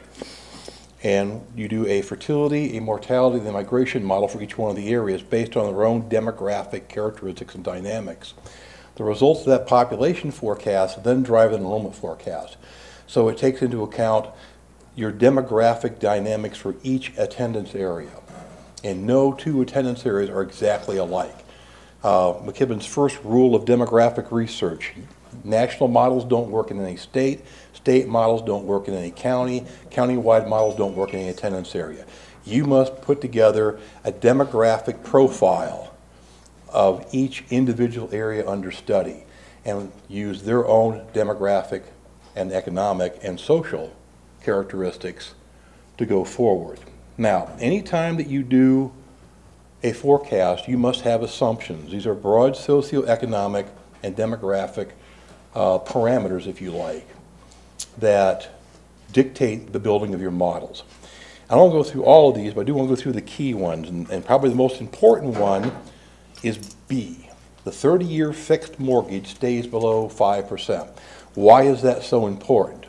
Because the dynamics of your housing market, both existing and new homes, dictates not only the number of people moving in, but where they are in the life course. Are they in their 20s? Are they in their 30s? Are they in their 40s? Do they have no kids, preschool, elementary, high school, whatever? A lot of it's dictated about the housing they move into.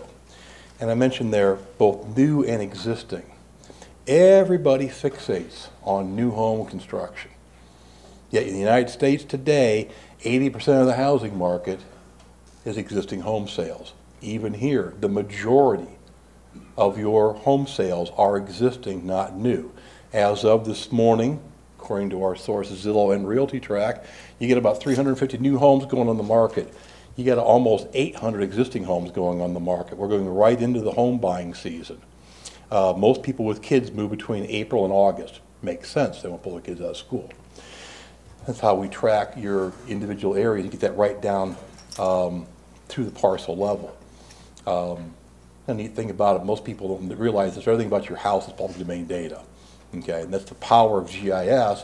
We can now take independent housing data in this case and correlate it to demographic data used to building our models. Okay, now why is 5% so important? It's a tipping point. Anytime you have a percent for your assumptions, at that point you start to see a drag on the forecast. It goes to 5.1, 5.2, stays there for a couple weeks, drops back, it's a slight drag in the forecast. If it goes to 7%, and stays there for a couple of years, it's going to hit a brick wall. You will see your home sales drop, just like everybody else in the country. Why is that? Because most of your home buyers are between the ages of 28 and 40 years old. And you may have seen the article that came out a couple months ago now, where the average college graduate comes out of college with $35,000 in student loan debt. You're familiar with this? What the article didn't tell you was the average college graduate marries a college graduate. $70,000 in household debt. That's why the mortgage approval rate in this country and this county is only running about 62%. They're loaded with debt. Okay, so unless you're FHA, you got to have 20% down. And that's most of your first-time home buyers. So, and we've seen an uptick in home interest rates here in the last year, up to 4.44 this morning. If it goes above 5, it's going to be a drag, and I'll be the first person to tell you my forecast will be too high because you are very, very dependent upon that in-migration flow. As you go talk to the people around the district, they can always name 1, 2, 3 factors causing your population enrollment changes, and 99 times out of 100, they're absolutely correct. The problem is there's about 15 or 20 different factors you need to be looking at, some positive, some negative. This is one of them. So the short term, you keep an eye on the 30-year fixed rate. No mortgage lenders go under. That's Freddie and Fannie. If they have trouble there, you're not going to get mortgages out there. Everything currently planned and platted, completed by 26, occupied by 27. If it's already planned and platted, we have it in the forecast. If there's someone thinking about building something in 2020, it's not in there. I like to tell people I'm a demographer, I'm not a soothsayer. If I could actually see the future, I wouldn't be doing this for a living. So we have you assume that 1,400 new housing units come on board annually till 21, and about another 1,000 units annually after that. However, and this, you'll hear this point again and again and again, your new home construction, your existing home sales, your age structure, all your demographic factors are not happening evenly across the district. They will have greater or less impact depending where you're at. And also, there's housing unit construction. We have to look at individual single-family detached homes versus apartments. That's a very, very big distinction. In demography, we call it housing tenure. Okay? Why is that so important? Apartment dwellers tend to be young. You don't come out of college and buy a house. You come out of college and rent an apartment. Then you buy a house later. So apartment dwellers tend to move every 18 months, tend to be younger, and tend to be what we call family formation ages, 20 to 34 years old. Homeowners, on average, tend to be older, have completed their family formation, and move every 9.5 years. Much more stable. That's just 3 of the key factors on it. So the tenure of the area also has an impact of it. So what type of housing unit comes on board also is a factor. Unemployment rate for the Charlotte metropolitan area stays below 6.5%. Look at the metropolitan area because most of the people who live in Cabarrus County don't work in Cabarrus County. A lot of them work in some other county.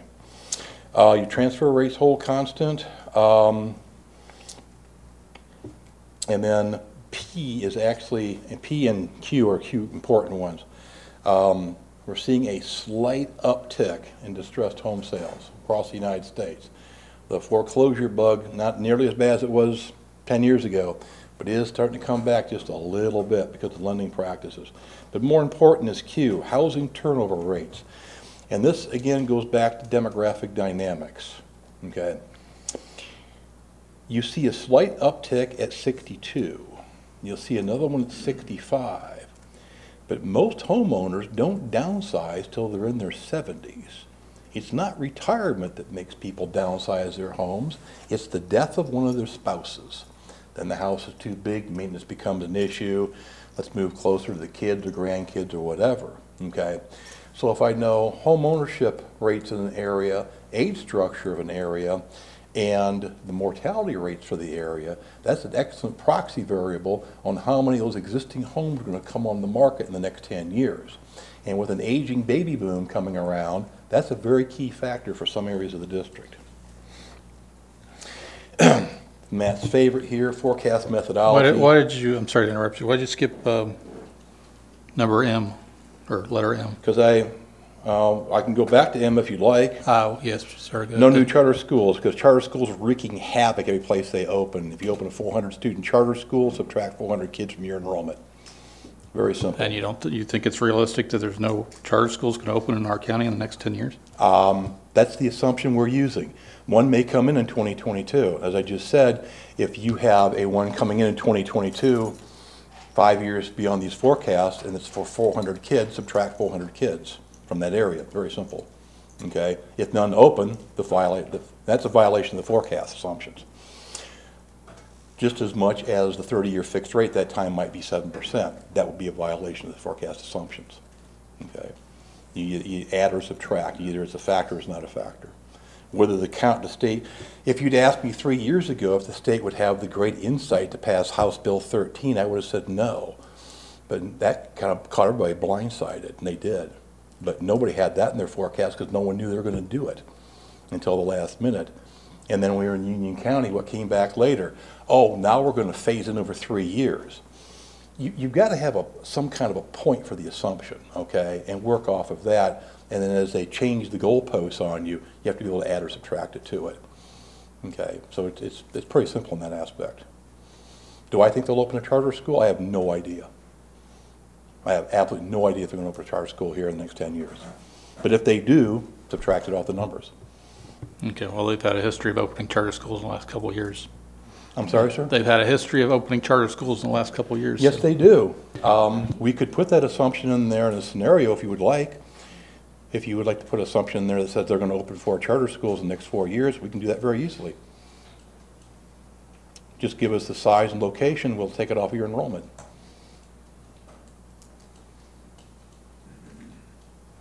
Is there anything else? You can continue. Sorry to interrupt you. So, thank you. Forecast methodology. If you want to know what's going to happen in enrollment, you have to understand what's going to happen to your population. Population does not stay static. Demographic trends do not stay static. And the number one most important factor, the thing we have closest to a silver bullet variable for forecasting population, is age structure. It's not births, it's not home building, it's not home sales, it's what's the age structure of your population. These are the top 5 factors also. Number of women in prime childbearing age. Despite what you've read in the paper, fertility rates in this country have not changed that much in the last 40 years. They've stayed in a nice tight 10% band between 1.8 and 2.0 children per woman in her lifetime. Okay? The National Center for Health Statistics just came out with their big report on baby boom fertility, kind of understanding that. And the surprising number that came out of that is 18% of all baby boom women never had a child. 18% more only had one. And we're seeing those trends again, the generations behind it. You know, so think about that. Over a third of the women only have 1 child or 0. And they're out there living someplace. Mortality rates. Mortality rates haven't changed that much also, although we've seen a slight uptick in the last couple of years in the 30-year-olds. But basically, the rise in deaths is not due to a cause in rise in mortality rates. It's due to the aging of the population. We have more people in what we call prime dying age, which I used to say was over 60, but now I'm 62, so it's now over 80. Magnitude and prevalence of out-migration and in-migration. Every area, no matter what it is, has people moving out of it, has people moving into it. The number, the magnitude, and the age of those people will dictate what their future population enrollment is going to be. And then also the consideration, local factors, and what's building, what's declining, opening, closing schools, and the like. So basically, to do the demographic study, use a base forecast. The base number is the 2010 census. I know, it's 8-year-old data, what good is that? Well, it's like balancing your checkbook. You have to have an opening balance, some place to start. And the 2010 census is the best one for that level of geography, okay? And also, you can track what you should have done over the last 8 years, given what your population was in 2010, compared to what you actually did do, and do that by an individual area. Age-specific fertility rates for each area. Mortality, we use mortality for the whole county because mortality rates don't vary that much. And then age-specific migration rates, and we'll get to those more later. Data sources, the district, the county, the Internal Revenue Service, or in and out migration data. I like IRS data because if you don't check in with them, they will track you down. And Census Bureau. This is a population pyramid. I want to kind of walk through this with you for a second, kind of how to read these things. We also call it your demographic fingerprint because no two areas have the exact size, shape of their population pyramid. I'll show you the district as a total next, and you'll notice in your report that none of the attendance areas look exactly like the district, okay? They're very easy to read. That 0 to 4 bar, that's your preschoolers.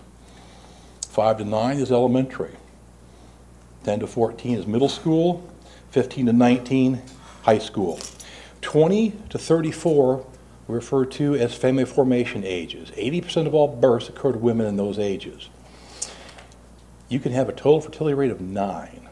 If you don't have women in the 20 to 34 age group, you're not going to have that many births. Plain and simple, okay? 35 to 54 are the ages where most people have kids in school. Now, there are exceptions to this. I was one of them. I was a first-time father at 40. So when I was in my late 50s, my son was in high school, and everybody told me what a nice, well-behaved grandson I had. So, but most people are usually done by that point. 54 to 69 are the empty nest households. And this is where it starts befuddling people. The Smith family still living down in that housing unit. They were there 10 years ago, but 10 years ago there was 4 people in that housing unit.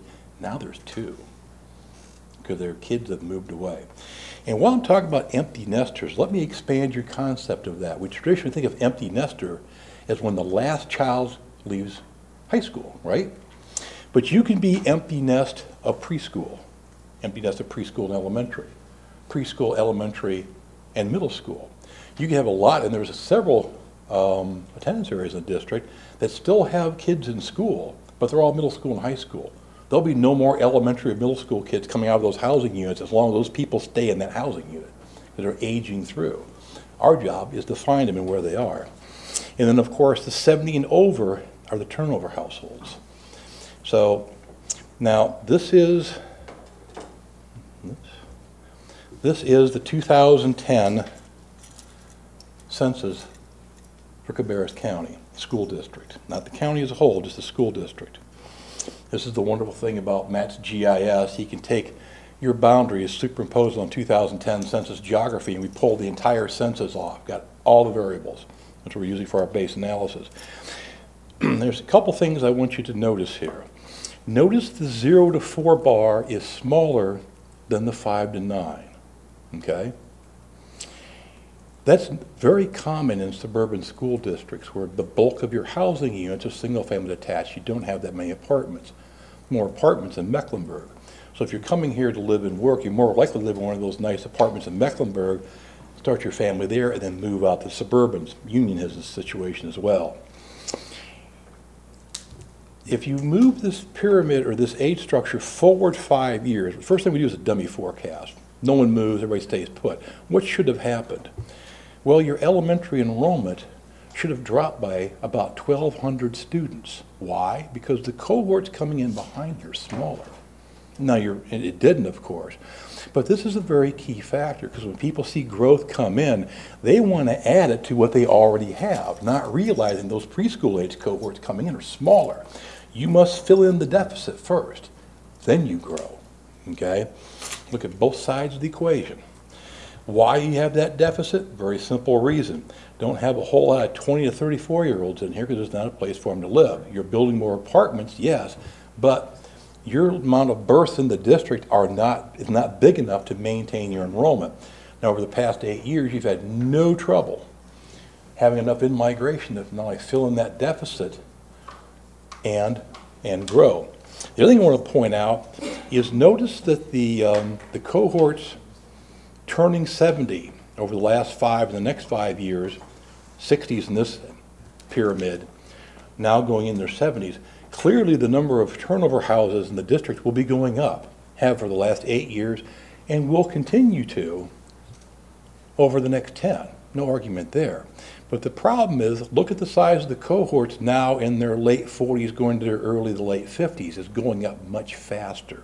You're empty nesting faster than you turn over. The difference must be made up by new home construction, okay? And that rate and magnitude is going to vary from individual attendance area. And just to give you an idea of how varied they are, here's a couple extreme ones. Cox Mill, okay, where you have huge, now they're in their early 40s, okay? It's aging through. There's hardly anybody there in prime childbearing age. There's not going to be near enough births. So as long as there's new home construction coming in this area, bringing new households, to keep the enrollment up. But if that gets cut off, if that doesn't happen, there's not enough people in their prime childbearing age to have enough births to keep those grade cohorts the same size. So they'll be empty nesting of preschool and elementary very, very quickly, okay? And it's a long, long way before they'll start downsizing, okay? Coltrane Webb, more like a pillar. Why is it like that? Because that also happens to be one of the attendance areas with the highest concentration of apartments. So you don't have that hourglass. You've got a nice, even distribution of population, and consequently also you see there's hardly any deficit in the 0 to 4 because you have people in prime childbearing age. Weinkauf, bigger example, there's more base population. They're all the same scale, so we can see the relative size of it, but it too has that nice almost pillar shape and even distribution across the ages, and again a large number of apartments so consequently you don't have a deficit. You have actually a small surplus here in the 0 to 4. See, so if you have that pillar shape, you don't need new home construction coming in. There's enough population across the age structure to maintain enough births to keep their enrollment constant. Okay. Now this table here shows the different characteristics by area. The district total is at the bottom. About 40% of the housing units have under 18 population. That includes preschoolers, about normal for a suburban district. 2.71 kids or persons per household, a real crude measurement there. Mom, dad, whatever the point is the number of kids. And relatively small differences in the household size has a big impact because whatever the difference is, take Allen and Bethel. 279, 269, so it's 0.1. Doesn't look like a lot of difference until you apply it to 3,000 housing units. So you're talking about 3,000 or 300 kids, you know. So small differences in household size have a big impact on the number of childbearing. Householders 35, 54, 46% and dropping, okay. Your population is aging. Even though you have a lot of people moving in, the people who came out in the 90s and 2000s have now moved beyond prime childbearing age, and they're not moving out any place. The good news is your over 65 population is going up at a pretty good clip, probably close to 20% right now, and percent of homeowners, housing tenure, 75%, but you can see a wide distribution across the attendance areas. Beverly Hills, Weddington, Weinkauf, all relatively low, and you've got much higher ones out in Cox Mill, of course, 91%, Harrisburg 94. So you have different dynamics of the population given what their housing tenure is going to be and continue to be. Single person households, about 21%. Single person over 65 is 7.4. Those are housing units, if they're in areas with large amounts of single-family attached homes that are owner-occupied, are probably ones that are going to turn over in the next 5 to 10 years. So, and you can see out to the wide range, McAllister, Royal Oaks, Irving, all above 10%, Beverly Hills above 14. There's going to be a lot of turnover. And turnover is a tricky thing because areas you may not have seen school-age children come out of for the last 10 or 15 years because they've aged out, their kids aged out, the parents are still there. As those households turn over, you now start to see kids start to come back out of there. That's why the home sales data is so important. This is my favorite data from 2010 census. This is the individual year of age count. Now in 2010, the 5-year-olds are kindergarten. 6-year-olds first grade, 7 or second, third, fourth, fifth. In 2015, those under 1 are now kindergarten age. 1 year first grade, second, third, and the like. And you can see the relative cohort size coming through. And the advantage here is you see a pop or a decline in one school's kindergarten or first grade in 1 year. Is it due to growth? Is it due to in-migration? Is it due to housing turnover? Or is it just a big or a small cohort going through? And a great example there is, if you could look at, well, Allen on top.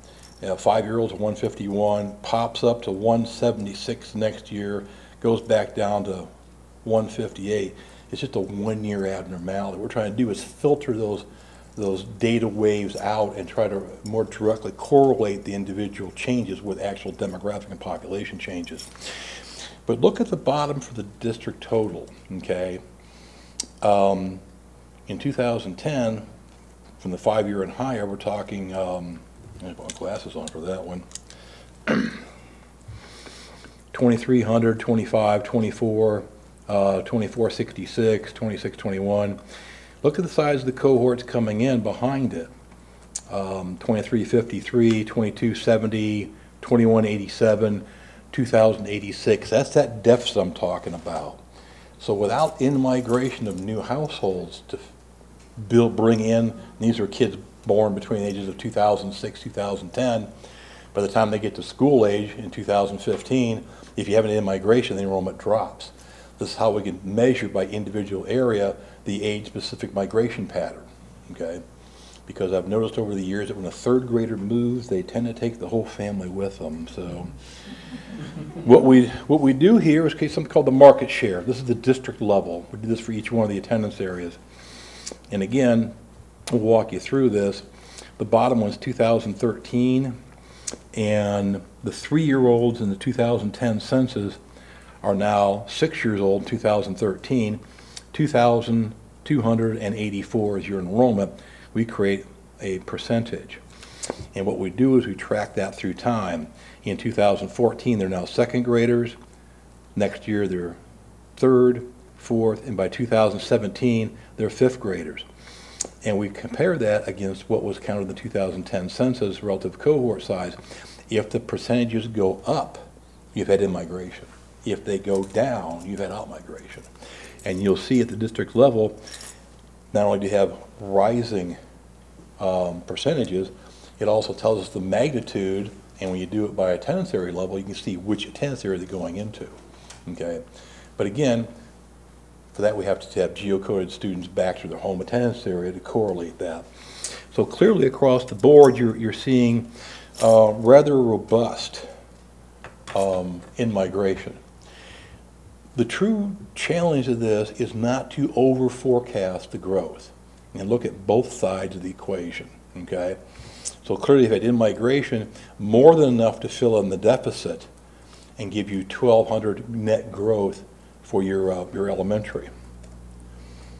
In the live-attend analysis, this is what comes in real handy. What Matt does, he geocodes the students, puts them back in their home attendance area, and it tells us who in that area goes someplace else and who lives someplace else and goes to that school. So basically what this has done, it quite literally has dropped systematic error in forecasting down to below 2%. We don't have to guess anymore. We've got all the kids back in their home area. Now, one of the assumptions in this, and Lynn had a long discussion with this, we hold your transfer rates constant. Because you got charter program, not charter, you got magnet programs, you got students going different programs, different schools and all that. We hold them constant for one key reason. The changes you see, the enrollment, are due to your demographic factors only, not to any policy changes.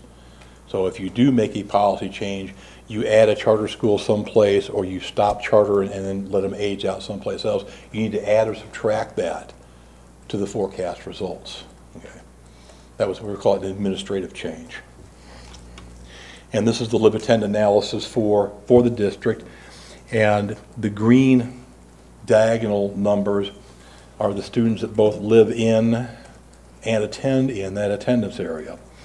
So for Allen, of the 931 students in the school, 823 are ones who also live there, okay?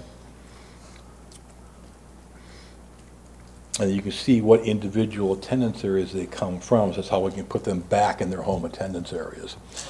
So this is, and from my side, this is invaluable information. You can't correlate the demographic trends without having the exact number of people in that area. Then one for the middle school and one for the high school, same principle applies. Now, at this juncture, I start building the models, and for migration, I depend on Internal Revenue Service migration data. Been around since 1990. We have all 27 years downloaded our computers for every county in the United States, plus the Wisconsin data set too. Very simple.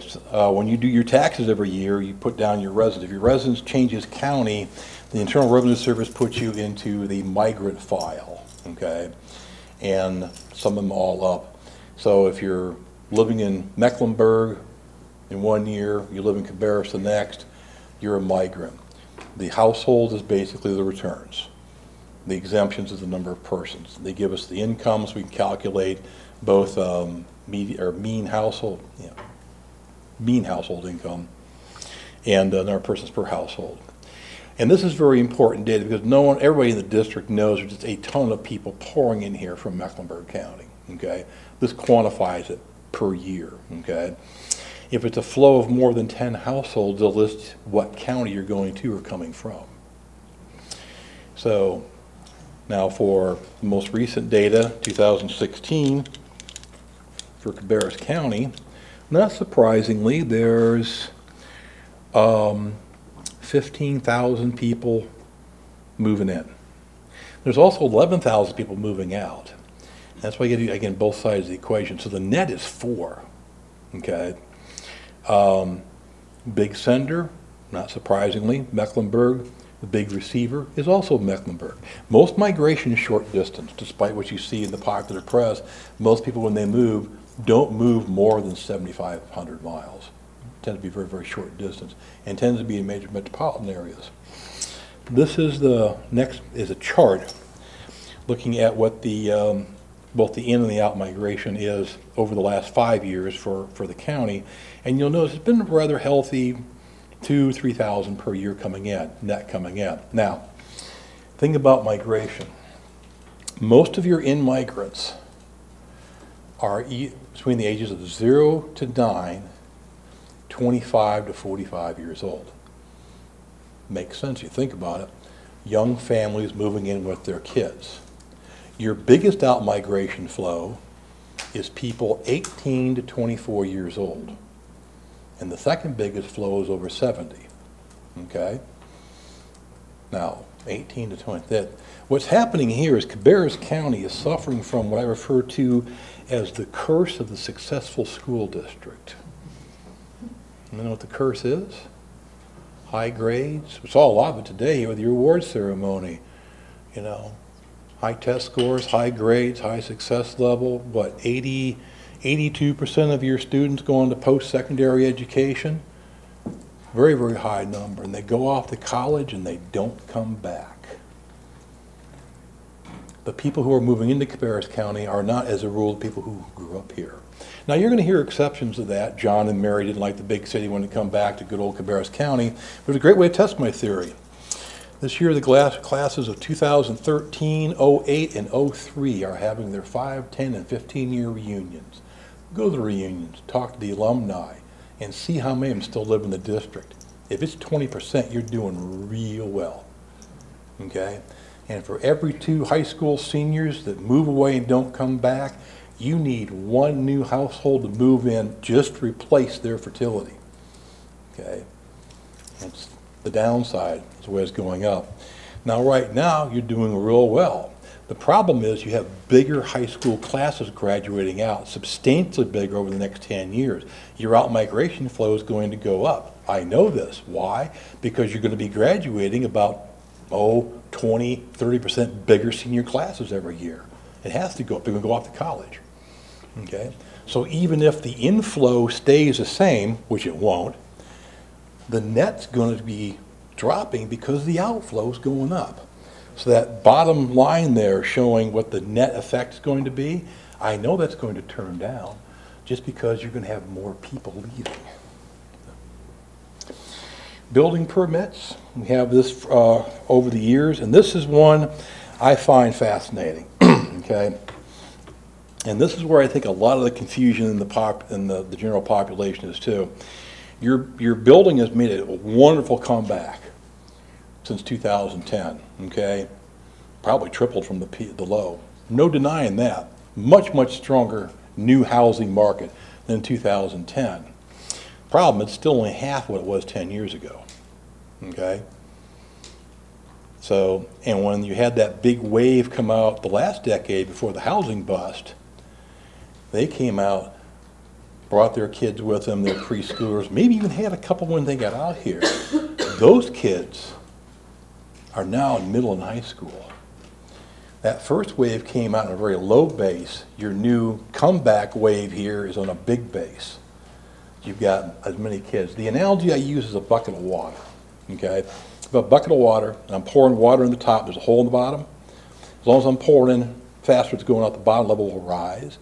But if the hole in the bottom of the bucket gets bigger, and it's going out faster than I'm pouring in, even if I'm pouring at the same rate, level will drop. That's what's happening, okay? Yeah, you're pouring in at a faster rate, but the hole in the bottom of the bucket's getting bigger because they're graduating up. They don't stay here forever, okay? So even with the precipitous rise in new home construction compared to 2010, yeah, it's still pretty good inflow. But now you've got the people that came 10, 15, 20 years ago aging out. Their kids are leaving, they're not. They're becoming empty nest households, which is why that's going to be your fastest growing household type in the next 10 years. Each area has a population forecast. This is the one for the district total, okay? Now there's 2 ways to read this. You can look at a cohort or an age group through time, 5 to 9. 2010, it's 12,394, going to 13,390, 14,840, see it going up. Or you can follow a cohort through time. The 0 to 4 in 2010 are 5 to 9 and 15, are 10 to 14 in 2020, and are 15 to 19s in 2025.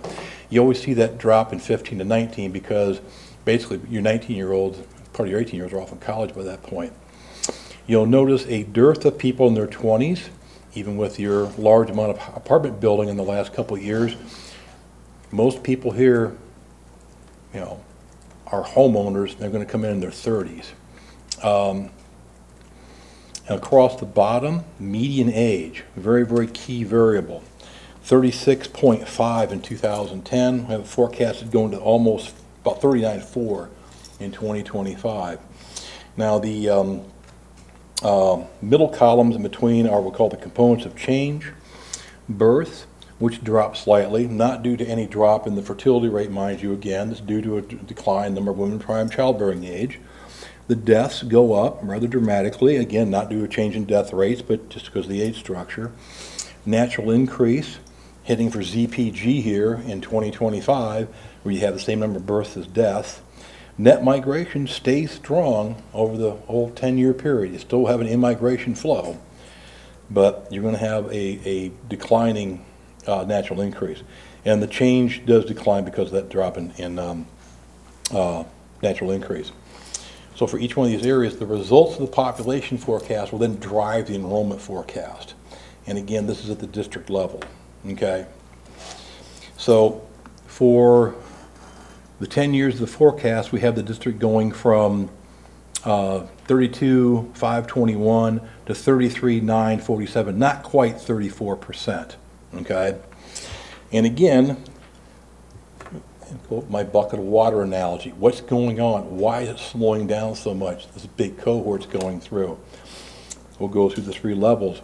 Over the last 4 years in elementary, your 5th grade class has averaged about 2250, all right? Over the next 10 years, they're going to average about 2550. And it's about, 200 to 300 more per year on average. So what's going to happen is, if you're going to keep that same growth rate going, you would need to keep the same number of households coming in, plus an extra 200 to 300 more every year to keep that trajectory. No area can do that. So you start to see that curvilinear trend and then the flattening. But even with that, at the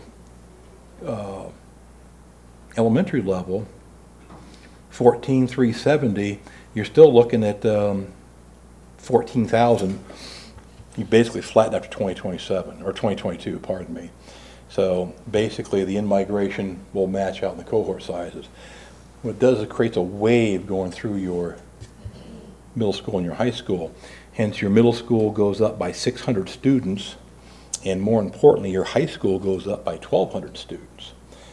And from the demographic point of view, actually the high school increase is of most concern to me, at least.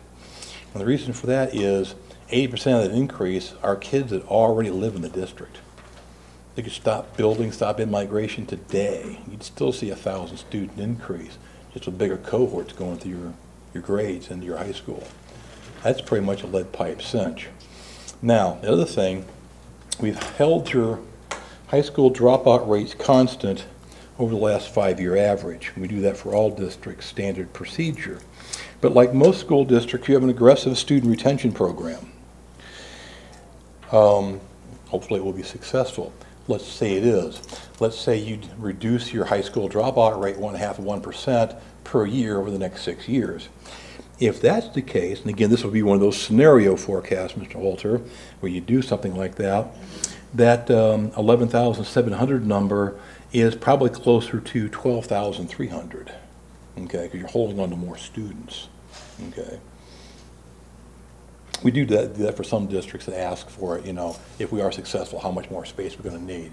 But just on your demographics alone, you're looking at 1,200 more high school students.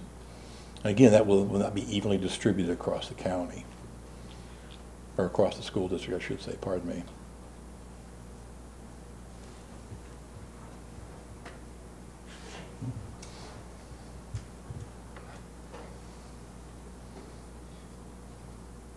Questions?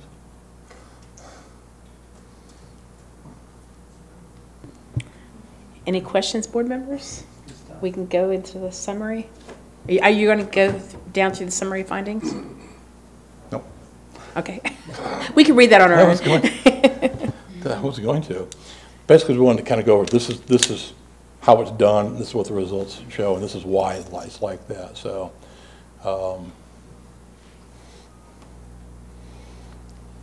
I figured that was punishment enough.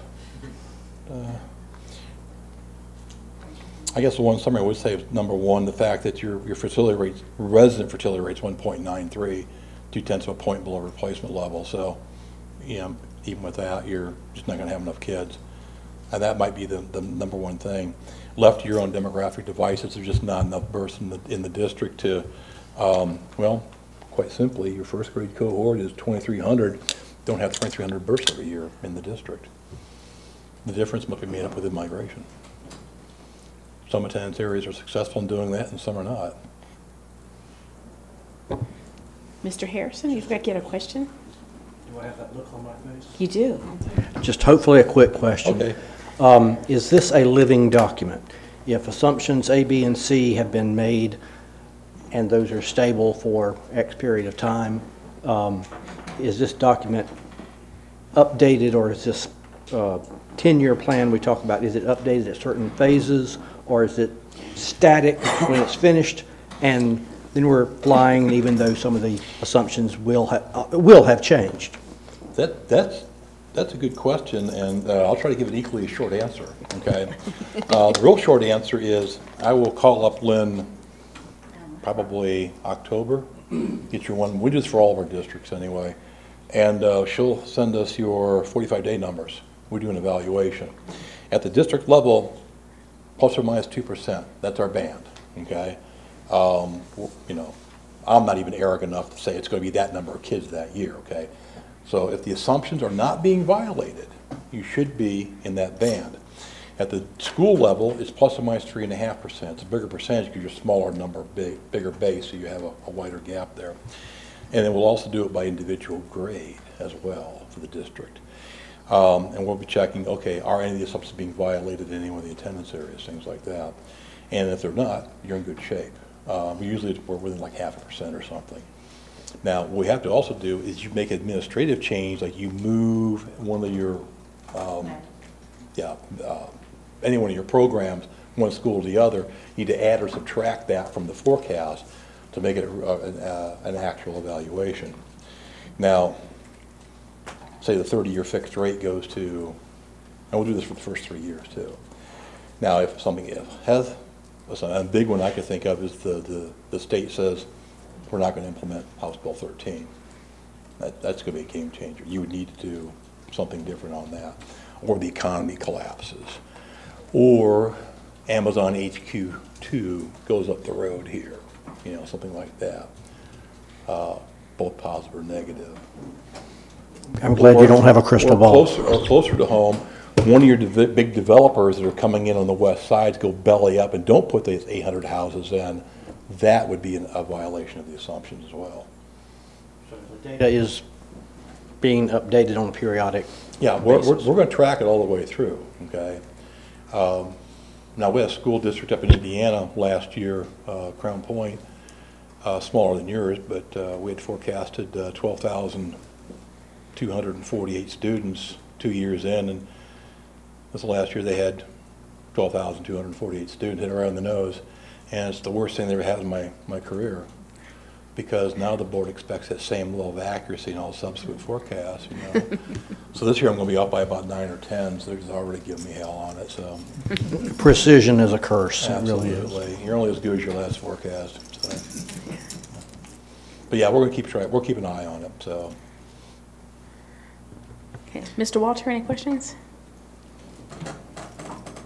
Have you looked at the ORAD study, and how does your methodology differ from what we saw before? I don't look at theirs. They use cohort survival. They have no demographers. Say that again. They do what? They use cohort survival. Okay. It's the methodology. That's that survivorship methodology that has been the standard for years. Basically, people who don't have any background in demography will use that. Okay. I don't look at anybody else's survey or in a study beforehand. I do my own independently. I wouldn't want to incorporate anybody else's errors in my own work. I don't know if this is even going to be a factor in, but it was just on TV last night. Maybe I shouldn't watch TV. But they were just talking about it, and I know we're hearing about it all the time, how grandparents, people my age, are having to take care of their children. Are you factoring that in? Because they did time after time and talking about how this is happening because the parents are taking drugs and they're having to raise their children. Are you factoring that in? Well, that's interesting. We call that something generically called the USA Today effect. Because if it's on the news, by God, it's happening everywhere. It's going to overrun our district. Okay. Are there grandparents out there that are having to raise their kids? Absolutely. Is it a growing number? No doubt. It's doubled. It's gone from 1% to 2% in the last 7 years. So it's not 2%, not big. The other example I use on that is like the total fertility rate. Now, I can go out in the district and I can guarantee you I can find women out there who've had 5, 6, 7 kids, you know. Do I want to generalize that to the entire school district? No. Most women here with kids have 2 to 3. Yet there are women out there with 5, 6, 7 kids. So just because something's out there happening, you have to, what's the prevalence of it? What's the probability of it happening, you know? And in suburban school districts like this, higher socioeconomic status, not that often. Is it out there and a problem? Yeah. Is it growing? Yeah, it's going up, but it's such a small proportion of the housing units, you know? I can't think of a place like, yep, you guys are going to go up because your empty nesters are going to be raising their grandkids because they're drug-induced kids. They'd run me out of town for saying that, you know? So for one thing, it's not true. But you hit the right point, though, because empty nest is going to be your fastest growing housing unit. You know? And most people don't expect their kids to come home and live in their basement, which is another trend I hear all the time. Well, the kids are coming home because they can't find apartments to live with their parents. Sure, that's a temporary situation. Happened to my sister, happened to my wife's cousins and all that. They came home and all that. It's a temporary situation. After about 4 weeks, they start getting each other's nerves. The parents start putting one ads and apartment openings in the refrigerator, things like that. You know, and if you do come back, hey, we're going to live in your basement. We're going to start a family too. No, it happens, but it's so rare. You know, are they going to be there for the life course? You know, they're going to stay going to college or high school or just, stay there for a couple of years or whatever. It happens, but it's so rare. My son graduates college this September. He'll be lucky to, or this December, he'll be lucky if I leave him a foreign address, you know. Yeah. I hate to interrupt you, but we have a lot to cover yet in our I'm meeting sorry, tonight. professors do Ms. that. Carpenter, anything else? No, that was the main thing. Okay, I watched that report as well. Yeah. Mr. Shoemaker? Yes. Using this data, we've just gone through a 10-year study on where we headed and what kind of structures we'll need to support. And, we've got a new high school coming online, which I know will be a part of the realignment that you'll be looking at later on. But we're now trying to forecast how many more structures do we need, new structures, but at the same time we have to do replacement structures. So there's a good point. And I promise, ma'am, a short answer. Okay, get 2 things going on here. Your enrollment's flattening. Okay, your growth is slowing down dramatically over the last 10 years. Some middle school, some high school and all that, but in elementary it's basically flattening out. That will wind up in the news tomorrow. What you have to remember is, thanks to House Bill 13, you just lost 1,800 seats. But they didn't realize when they passed that law, they shrank every elementary school in the state. Now, Stanley County is happy because they would have had to close a couple elementaries, don't have to now. You guys who are still growing and still catching up to the growth you've had the last 8 years, it makes it a challenge. So you're doing 2 things. The analogy is they moved the goalpost, they changed the field and made the fields 1,800 seats smaller. At the same time, you're going through different demographic trends at different paces throughout the district. So you're trying to hit a moving target and a moving field at the same time. but we should try to keep our eye on the ball as far as you've given us a band that we'll be in. And it looks like we're not going to exceed that 35,000 band, at least based on the assumptions that you've provided to us. And even without House Bill 13, your recent elementary and high school is catch-up. That's not, you're not even addressing growth of the last couple of years. It's going to come in the next few years.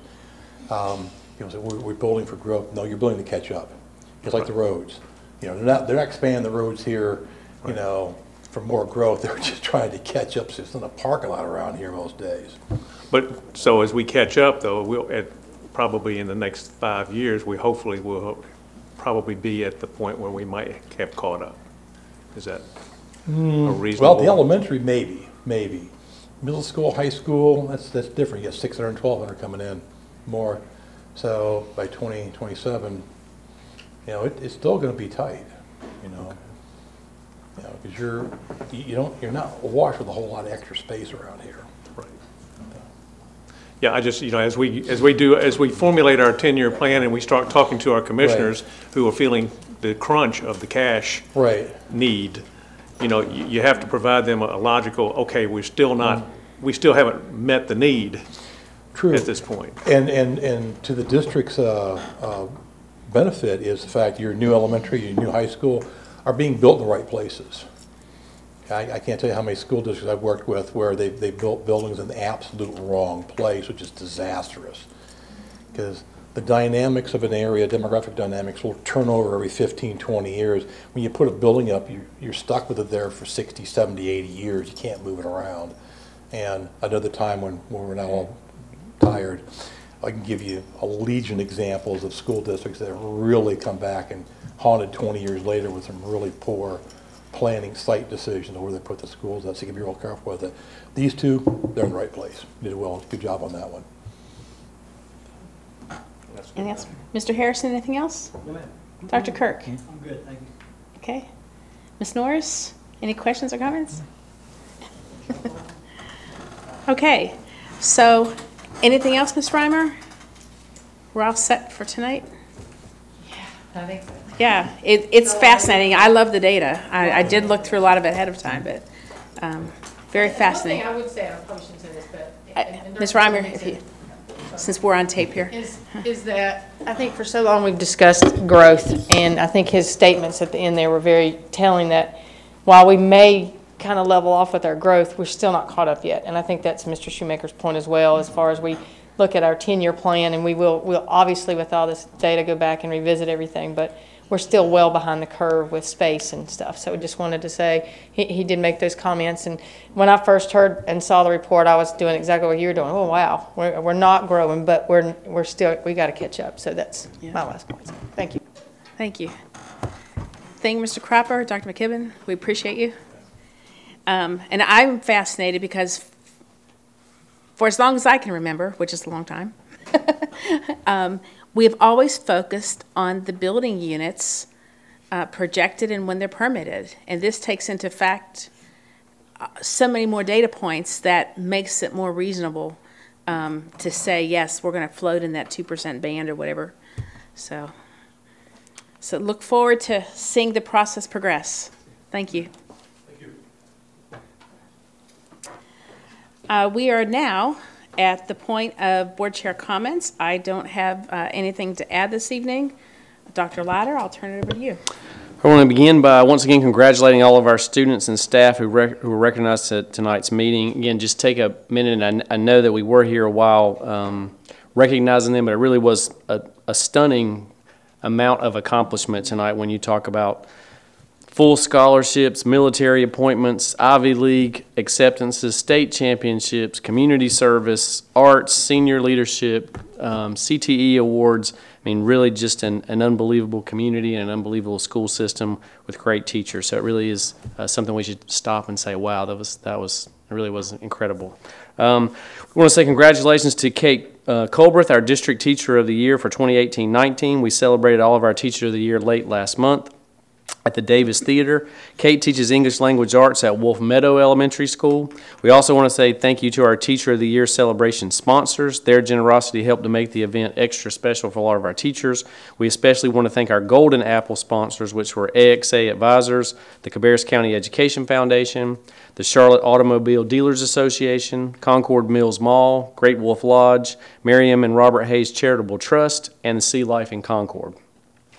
Last week, we celebrated Teacher Appreciation Week. Just want to say thank you to more than 2,000 teachers in our school district. You're making a difference in students' lives every day. We thank you for choosing such a difficult job and for doing it so well. We also celebrated school nurses last week with National School Nurse Day. School nurses contribute to student health and learning every day. We're fortunate by the forward thinking of our former superintendent and school boards that we have school nurses in all of our buildings. Lots of districts can't say that. Our long-standing partnership with Cabarrus Health Alliance is invaluable and one that is envied by many school systems across the state. We just heard a lot about the realignment committee. We do want to remind everyone that the work has begun. Cropper GIS is leading it. Committee members were selected from more than 100 applicants. We appreciate the community's interest in this important work. Information about the committee can be found on our district website. Select the realignment committee information icon located on the right-hand side of the page. The public is invited to attend and observe the committee sessions. Feedback sessions are also planned for later in the process to allow parents and community members to share their thoughts and concerns to ask questions. And just to reiterate what some people have already said, it certainly has changed some of our thinking and projections. I think, as you said before, just to kind of pile, I think what Dr. McKibben says is just pile growth on top of the current numbers is not really a great projection. So we've certainly revised some of our stuff, and I hope that you can see with the amount of data had that this is information that we just simply could not have done internally. So we appreciate the board's support in choosing that group. Graduation season is upon us. We will begin celebrations of the class of 2018 on May 19th, so this coming Saturday, as students from Cabarrus Kannapolis Early College High School earn their diplomas. And some will also receive their associate's degree from Rowan Cabarrus Friday at the RCC graduation. Remaining high school graduations are set for June 8th and 9th. Visit our graduation website, information for all things graduation. Finally, I want to remind everyone about the school calendar change that our board changed last week. This Wednesday, May 16th, is now an optional teacher workday. Students will not be required to make up that day. We received absence requests from approximately 25% of our teaching staff for that day, many of which are going to attend the March for Students and Rally for Respect in Raleigh. With that many teachers absent, we're not able to ensure proper supervision and classroom instruction, so we made that calendar change. Just want to make sure families are aware. Thank you very much, Madam Chairman. Thank you, Dr. Lowther, and I want to confirm with Ms. Monroe, do we have any speakers signed up? Okay. So in agenda item number 7.01, the guest speakers to address the board, we do have in the agenda the statement in accordance with board policy 2310, a part of each business meeting will be set aside for citizens to address the board through public comment. There are other details in there. Since we do not have any speakers, I will not read that. Is that okay, Mr. Swartz? So we will move on to number 8.01, approval of the consent agenda. Do we have a motion to approve? Dr. Kirk made the motion to approve. Mr. Harrison makes the second. Included in there are our budget amendment comments, policies on first reading, and as noted earlier, policy 3530 was pulled off of consent, and we'll get an update on that for first reading in a few moments. So all in favor of approving the consent agenda as presented? Please say aye. Any opposed? Okay, that motion passes 6-0. Thank you. Next, we have the action agenda, 9.01, the approval policy 4700, student records on first reading. That is Ms. Carpenter's favorite policy, and therefore it is on action tonight. Absolutely right. Ms. Furtenbauer, I make a motion we pass the pass the policy 4700 as written. Thank you, Mr. Shoemaker. Is that Dr. Kirk? Made the second. Any discussion, board members? As someone just stated, the reason that I do not vote for 4700 is actually the makeup, why some of the things that are listed under 4700, and that is a FERPA thing, which is we have the option to put whatever we want under there. In other words, we can say we want to have the name, we want to have the address, we want to have, this board makes the decision what we want listed under that. And I do not agree with some of the items we have listed under this. So this is why I feel so strongly. I think we have too much information. So this is the reason that you will always see me vote no on this. So this is why I'm stating this. Thank you very much. Thank you, Mrs. Carpenter. And we understand that, and it's good that we can appreciate we all have your one thoughts. vote. Yes, we all, that's right, we all have one. Okay, so board members, any other comments? I'll take a motion that we approve. I'm sorry, I was going down. All in favor of approving first reading on 4700, say aye. Aye. Any opposed? No. Okay, so the vote is 5-1 with Mrs. Carpenter's dissenting. Thank you. Yeah, I was jumping ahead to 3530 already. Okay, Ms. Reimer, Ms. Burns? Yes, so 3530 was a recommended change from our attorneys, basically putting a statement in there, including the school's plan for student behavior management under the policy 4302, as well as a link to that policy. Again, that came from our attorneys, and that's the reason why we moved that to action. Okay, so otherwise, the red font is what we saw last week? Yes, ma'am. Okay. I would make a motion that, now this is the first read on this? First reading. Okay, do we need to make a motion, or will it automatically go to second? No, we need to pass it under first reading, so. Make a Okay, motion. I make a motion, we approve 3530. Okay, do I have a second? Second. Dr. Kirk, Ms. Carpenter made the motion, Dr. Kirk made the second. Any discussion? Okay, all in favor say aye. Aye. Any opposed? Okay, that policy passes on first by 6-0. Next, we have 9.03. I think we finished up policies quickly there. Because I was thinking there was going to be one more. 9.03, approval of the request to release budgeted funds for West Cabarrus High School. And Ms. Klutz, I don't know if there will be any questions or not. We are requesting that the commissioners release $860,000 from the contingency. You see in the agenda there that you have the calculation.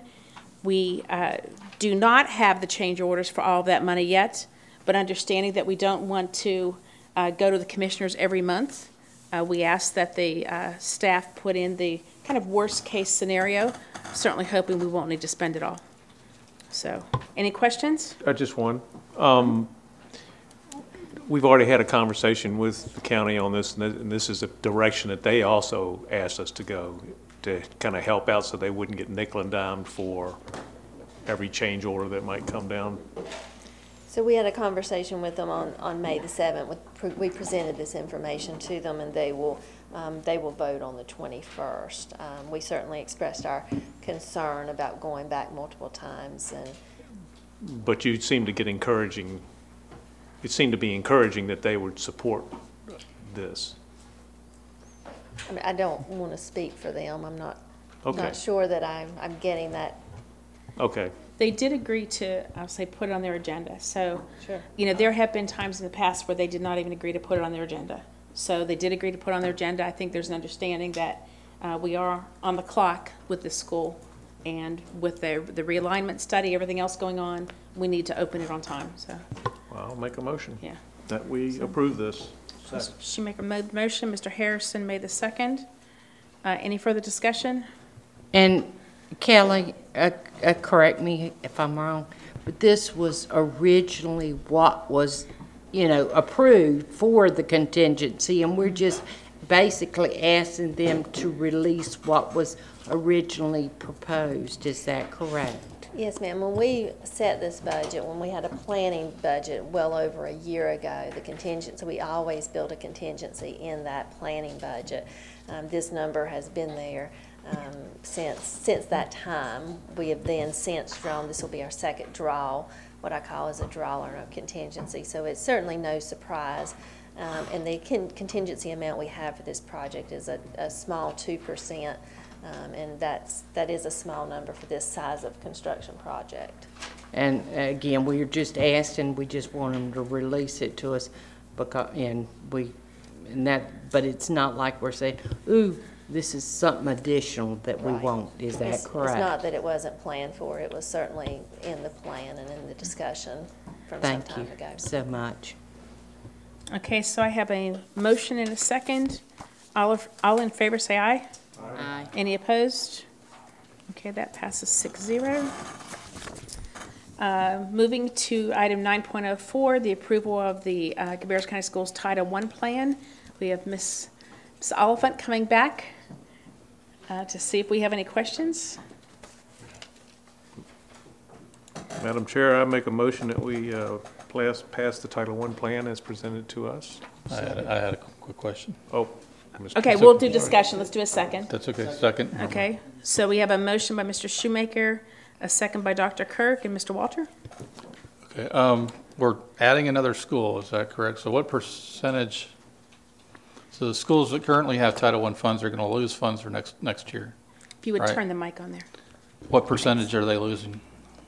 Or is it different per school? It ranges for the schools because they're in rank order of their free and reduced lunch percentages, so it's going to be determined by their percentages. So is this harming programs that they have in place now that they won't be able to afford next year, or is it, you know, I mean, that was part of the discussion we had a year ago against adding other schools because it was taking away from the existing programs, but.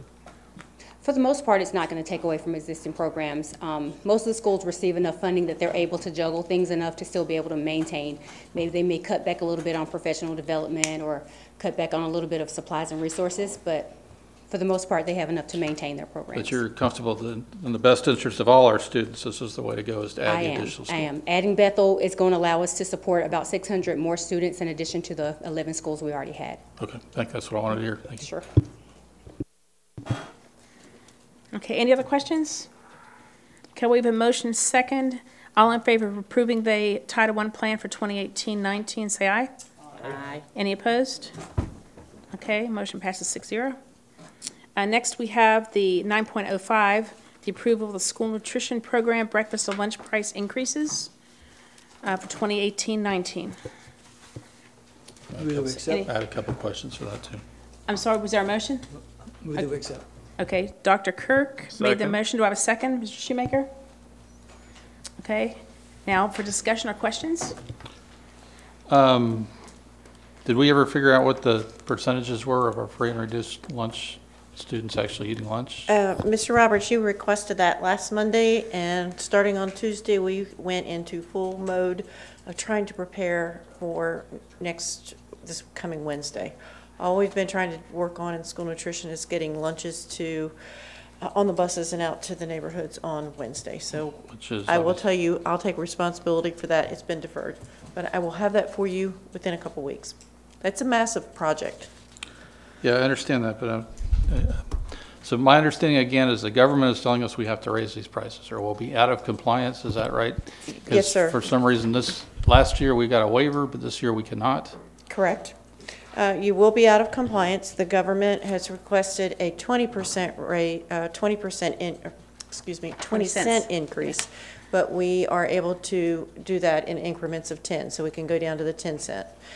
We will not be in compliance with their regulations if we do not raise the price of the lunch. So are we taking steps so this doesn't happen next year, that we can I meet can't the make- requirements for that? I can't make that guarantee. I can say this to you, that we like to have 3 months of operating balance. If the federal government closes, which we have had several times that we've had those issues, we need to be able to buy food and feed our children. So the goal is to have 3 months operating balance. Right now, we have 2.2.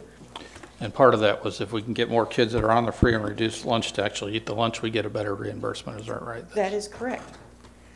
Mr. Walter, I'd like to add that when we have enough balance to be at that level, to be exempt from this, what happens is then you have to use that balance because the price increase offsets the expenses that would normally go up. Mhm. So if you don't increase, then your only option is to use your savings account, which is your sunk fund balance. Right. And then, therefore, it goes down and you don't have that option the next year. So the only way to maintain your 3 months of operating balance is to increase your prices. Or have more people eat the lunch that we get the reimbursement for. It's probably not going to do that much. It's not going to have It'll that help, but significant, it'll help that out. significant of an increase. I mean, we still have, 58% of our students actually pay the full price for the lunch, and it's at least $450 just for the lunch itself for a year's worth. So you're basically you're increasing the price per student by about $17 the way I calculated it. $34 if they eat breakfast and lunch. So that does impact, especially families with lots of kids. It's an increase, and we've been increasing, I guess, several years in a row. I think it's $1 more than it was when my kids started school. But anyway, I understand that. And my last question had to do about these a la carte prices. Does that change anything on those? Are those going up as well? At this time, a la carte prices will remain static. Okay, thank you. Didn't you say that it could cost us if we got our hands slapped? I mean, that's just a nice way to put it. If we did get, if they come back on us, it could cost us $8-point-something million. I mean, but it was a big number. It's close to $8 million. Oh, so I was right. You are correct. In terms of federal reimbursements. If they got mad at us and they could freeze it and say, we're not paying, we're not going to reimburse you. It would be about $8 million. So to me, this is, I mean, I don't like to raise prices because I do think about the people that, with the larger families. It's not something that I really encourage, and I don't like somebody to tell me I've got to do something, but in this case, $8 million, that's, Kelly would get upset with me, and I don't want to make that Kelly mad, so me either. That would not make her happy. Okay, any other questions from the board? Okay, we have a motion and a second. All in favor of approving the school nutrition program breakfast and lunch price increases for 18-19, please say aye. Aye. Any opposed? No. Okay, the motion passes 5-1 with Mr. Walter dissenting. Okay, so now we're down to 9.06, legal services. And I will tell you, when Ms. Monroe asked me what the motion should be, I said, I'm going to give you a menu of motions. So, and these are really just to prompt some discussion and conversation. So, I will tell you that after talking with Mr. Swartz earlier today, his firm is not interested in a 6-month contract. They are interested in a year or multi-year contract if we continue with them. So the other thing I'd like to add is I did talk with Jay White from Hartsell and Williams on Saturday, I guess it was, and he is in agreement to continue. He did send me a message today in writing that they would like to continue under the same terms, if that is our pleasure. So I will, I guess, open the floor for comments, considerations. I know maybe Mr. Shoemaker, do you want to start since you did some analysis? Is there anything you would like to share? Well, I haven't had a chance to complete all the analysis, but right now I would recommend that we can extend the contract for a year and that we go to 1/10 of an hour, but that section H that Brian Shaw Mr. Shaw had sent to us this week. I think everyone got a hold of that. That did change the retainer to $5,000. Well, it was changing regardless of the per hour or the partial hour rate. But I was going to finish. Okay. And so, but it did raise the hourly rate from the original offer of $170 to $180, but then reduced the amount of billing to the 1/10 of an hour, which Can we put that on screen? Which I feel will even out. Also, we shouldn't see a huge in a transition period as we were at the beginning of the year, or the beginning of this fiscal year, in the July, August, and September timeframe when we were trying to transition over. And I think that we saw some higher bills during that transition period. So that's where my mind is at this point. Right now, I don't think the board should entertain changing or going out for an RFP for anything because we've got a lot on our plate for this year, and I think that that would just muddy the waters for us to go down a path like that. I will second that. If you put that in form of a motion, I will second you on that, and then if we get into some discussion, there was one other thing I'd like to add, but that, I like that what you've got with the, what was that? Was that H? Wasn't that H? Yeah, well, I will make a formal motion, Ms. Carpenter. My motion would be that we would entertain for a year level H on the Schwartz and Saw, and I'll make all of it into one motion, that we'll entertain level H and This isn't the revised one, though. No, No, I was it's just going to point that out. The Yeah. difference between H that's up on the screen right now and the one that Brian sent on May 10 is the hourly rate would be $180, and it would be billed in tenth of an hour increments instead of quarter-hour increments. And that's what I was stating, and then I would like to combine with that we would continue our relationship with Hartzell and Williams. Why don't we do a separate motion? Oh, okay. Well, Yeah, I was just I think trying to it'll get just it be all cleaner. done. Okay. So- Okay. Well, that's my motion to go with Section H as revised this week by Mr. Shaw and as articulated by Mr. Schwartz. Okay, let's So, use motion 2 that's underneath, Which one? where it says if Schwartz and Shaw renewed, Okay. moved and seconded that existing Schwartz and Shaw, and you can see the rest of it there. I Okay. just left blanks for, My motion is that we renew Schwartz and Shaw and that the existing Schwartz and Shaw contract be amended based on the rate chart using option H for the billing period of $180 per hour, monthly hourly rate of 1/10, right? 1/10 of an hour or 6 minutes. Float your boat. yeah, and with the non-retainer, yeah, I'm sorry, of the 180, okay. Yep. So we So I have, have H, $180 an hour, and I have the retainer rate of 1/10. I guess that non-retained hourly rate of 1/10 of an hour. no, it's the 1/10, the billing time period is 1/10 of an hour. May I The suggest something? second clause. Okay. It might be easier to simply say approve option H as contained in the proposal dated May 10, 2018. That's the original motion.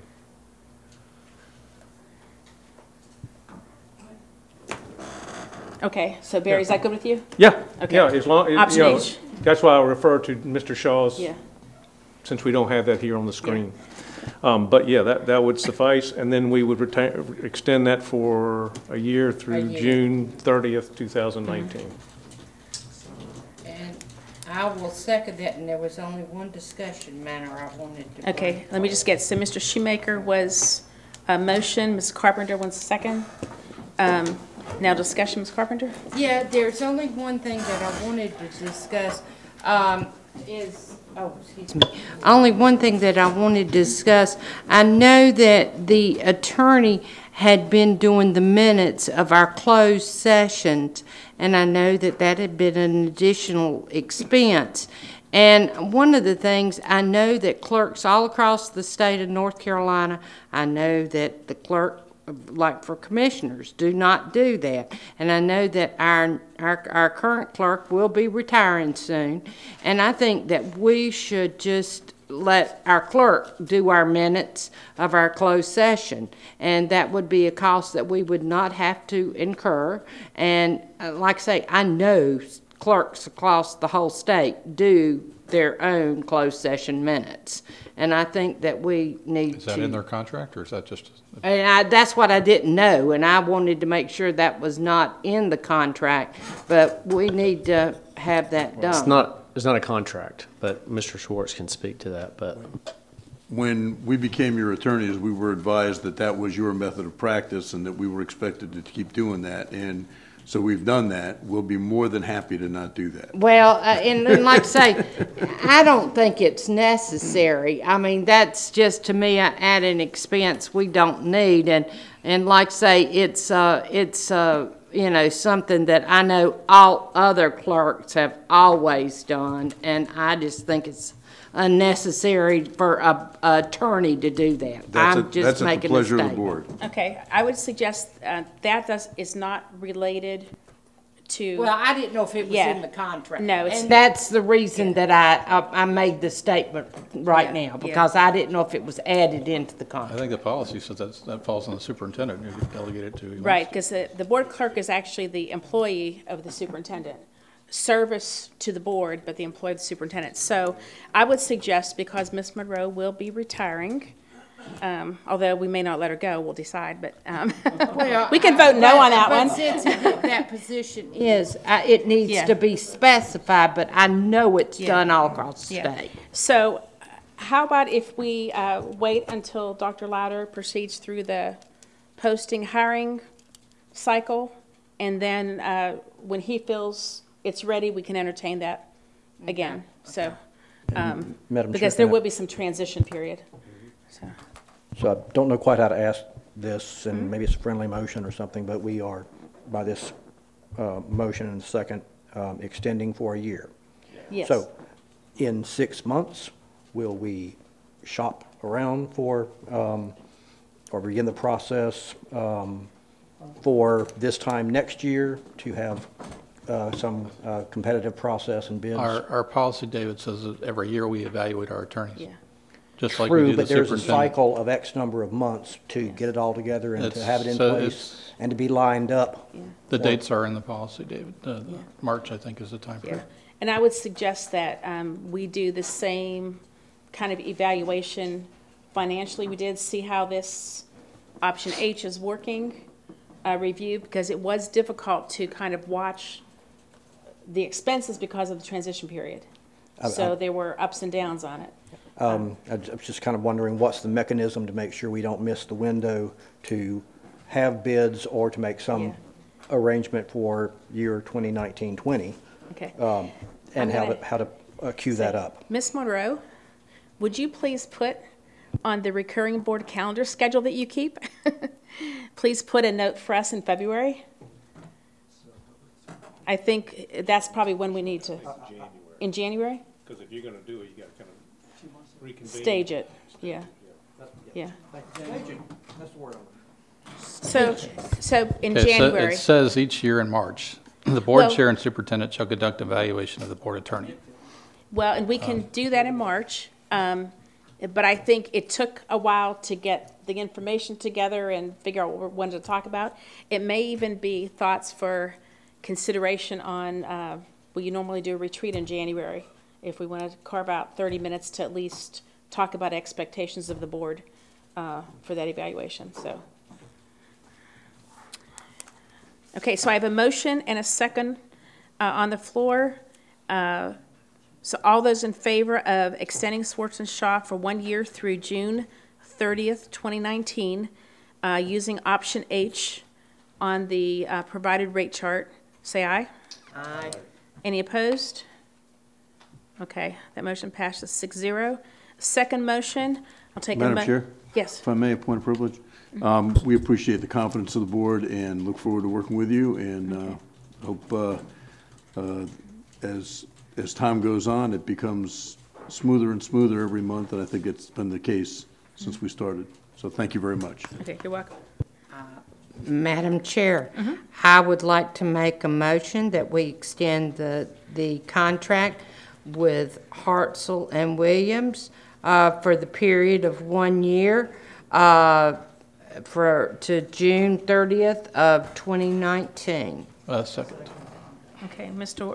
Carpenter made the motion, Mr.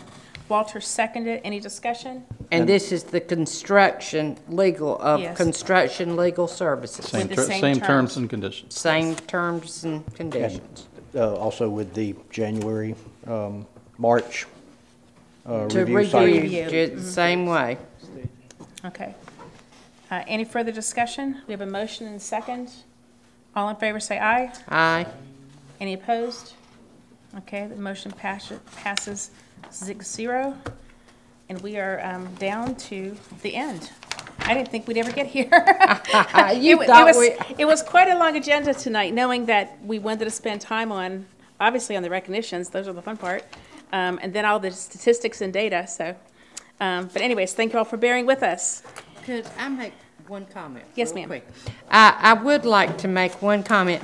There was a wonderful event this past Friday at Rowan Community College for our early college. They had the Genius Hour Expo, and this was where our students at early college got to showcase their projects that they had, and they had some wonderful, wonderful projects. They even had one of the young students, their project, they had a pony.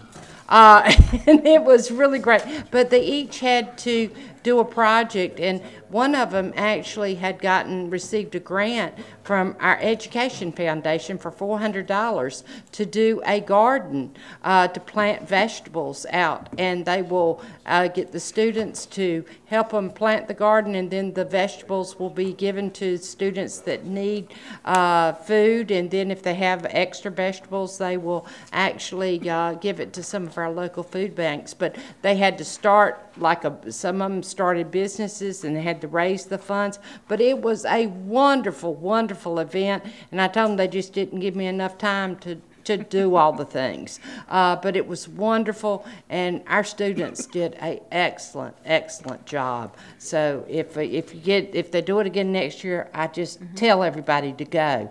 They just did an outstanding job. Well, Ms. Carpenter, we're going to make you the unofficial but official social secretary for the board. Well, it was really, like I say, I just told them they just didn't give me enough time because they had one young lady, she got dresses and redesigned them and then made them more fashionable and then gave them to girls that could not get prom dresses. I mean, it was all kinds of different projects. It was great, but I just wanted to give them a shout out. And Madam Very Chair, nice. Madam Chair, may I have 32 seconds, please? Yes, Mr. Harrison. Just went to an event this weekend with one of the high schools' Bible Teaching Association, and that high school mentioned that they need $15,000 more to balance out the year, which I suspect is similar at other high schools. And if anyone out in the listening audience is inclined to think about and help the Bible teaching associations around the county, you may rest assured that generosity would be appreciated. And if anybody is interested, they could contact any high school front office. I'm sure they would be glad to accept their donations. Okay, at this time, we will prepare to convene in closed session, and I will take a motion that the board convene in closed session pursuant to General Statute 143, 318, 11A3, to consult with an attorney employed or retained by the public body in order to preserve the attorney-client privilege between the attorney and the public body, which privilege is hereby acknowledged, and to consider the pending case of the Cabarrus County Board of Education versus trustees of the Teachers and State Employees Retirement System, and pursuant to General Statute 143, 318, 11A6, to consider the qualifications, competence, performance, character, fitness, conditions, or appointment, or conditions of initial employment of an individual public officer or employee, or prospective public officer or employee, or to hear or investigate a complaint, charge, or grievance by or against an individual public officer or employee, to review personnel recommendations. Second. So motion by Dr. Kirk, seconded by Mr. Shoemaker. All in favor say aye. Aye. Any opposed? Okay, we are now in closed session. Thank you and good evening.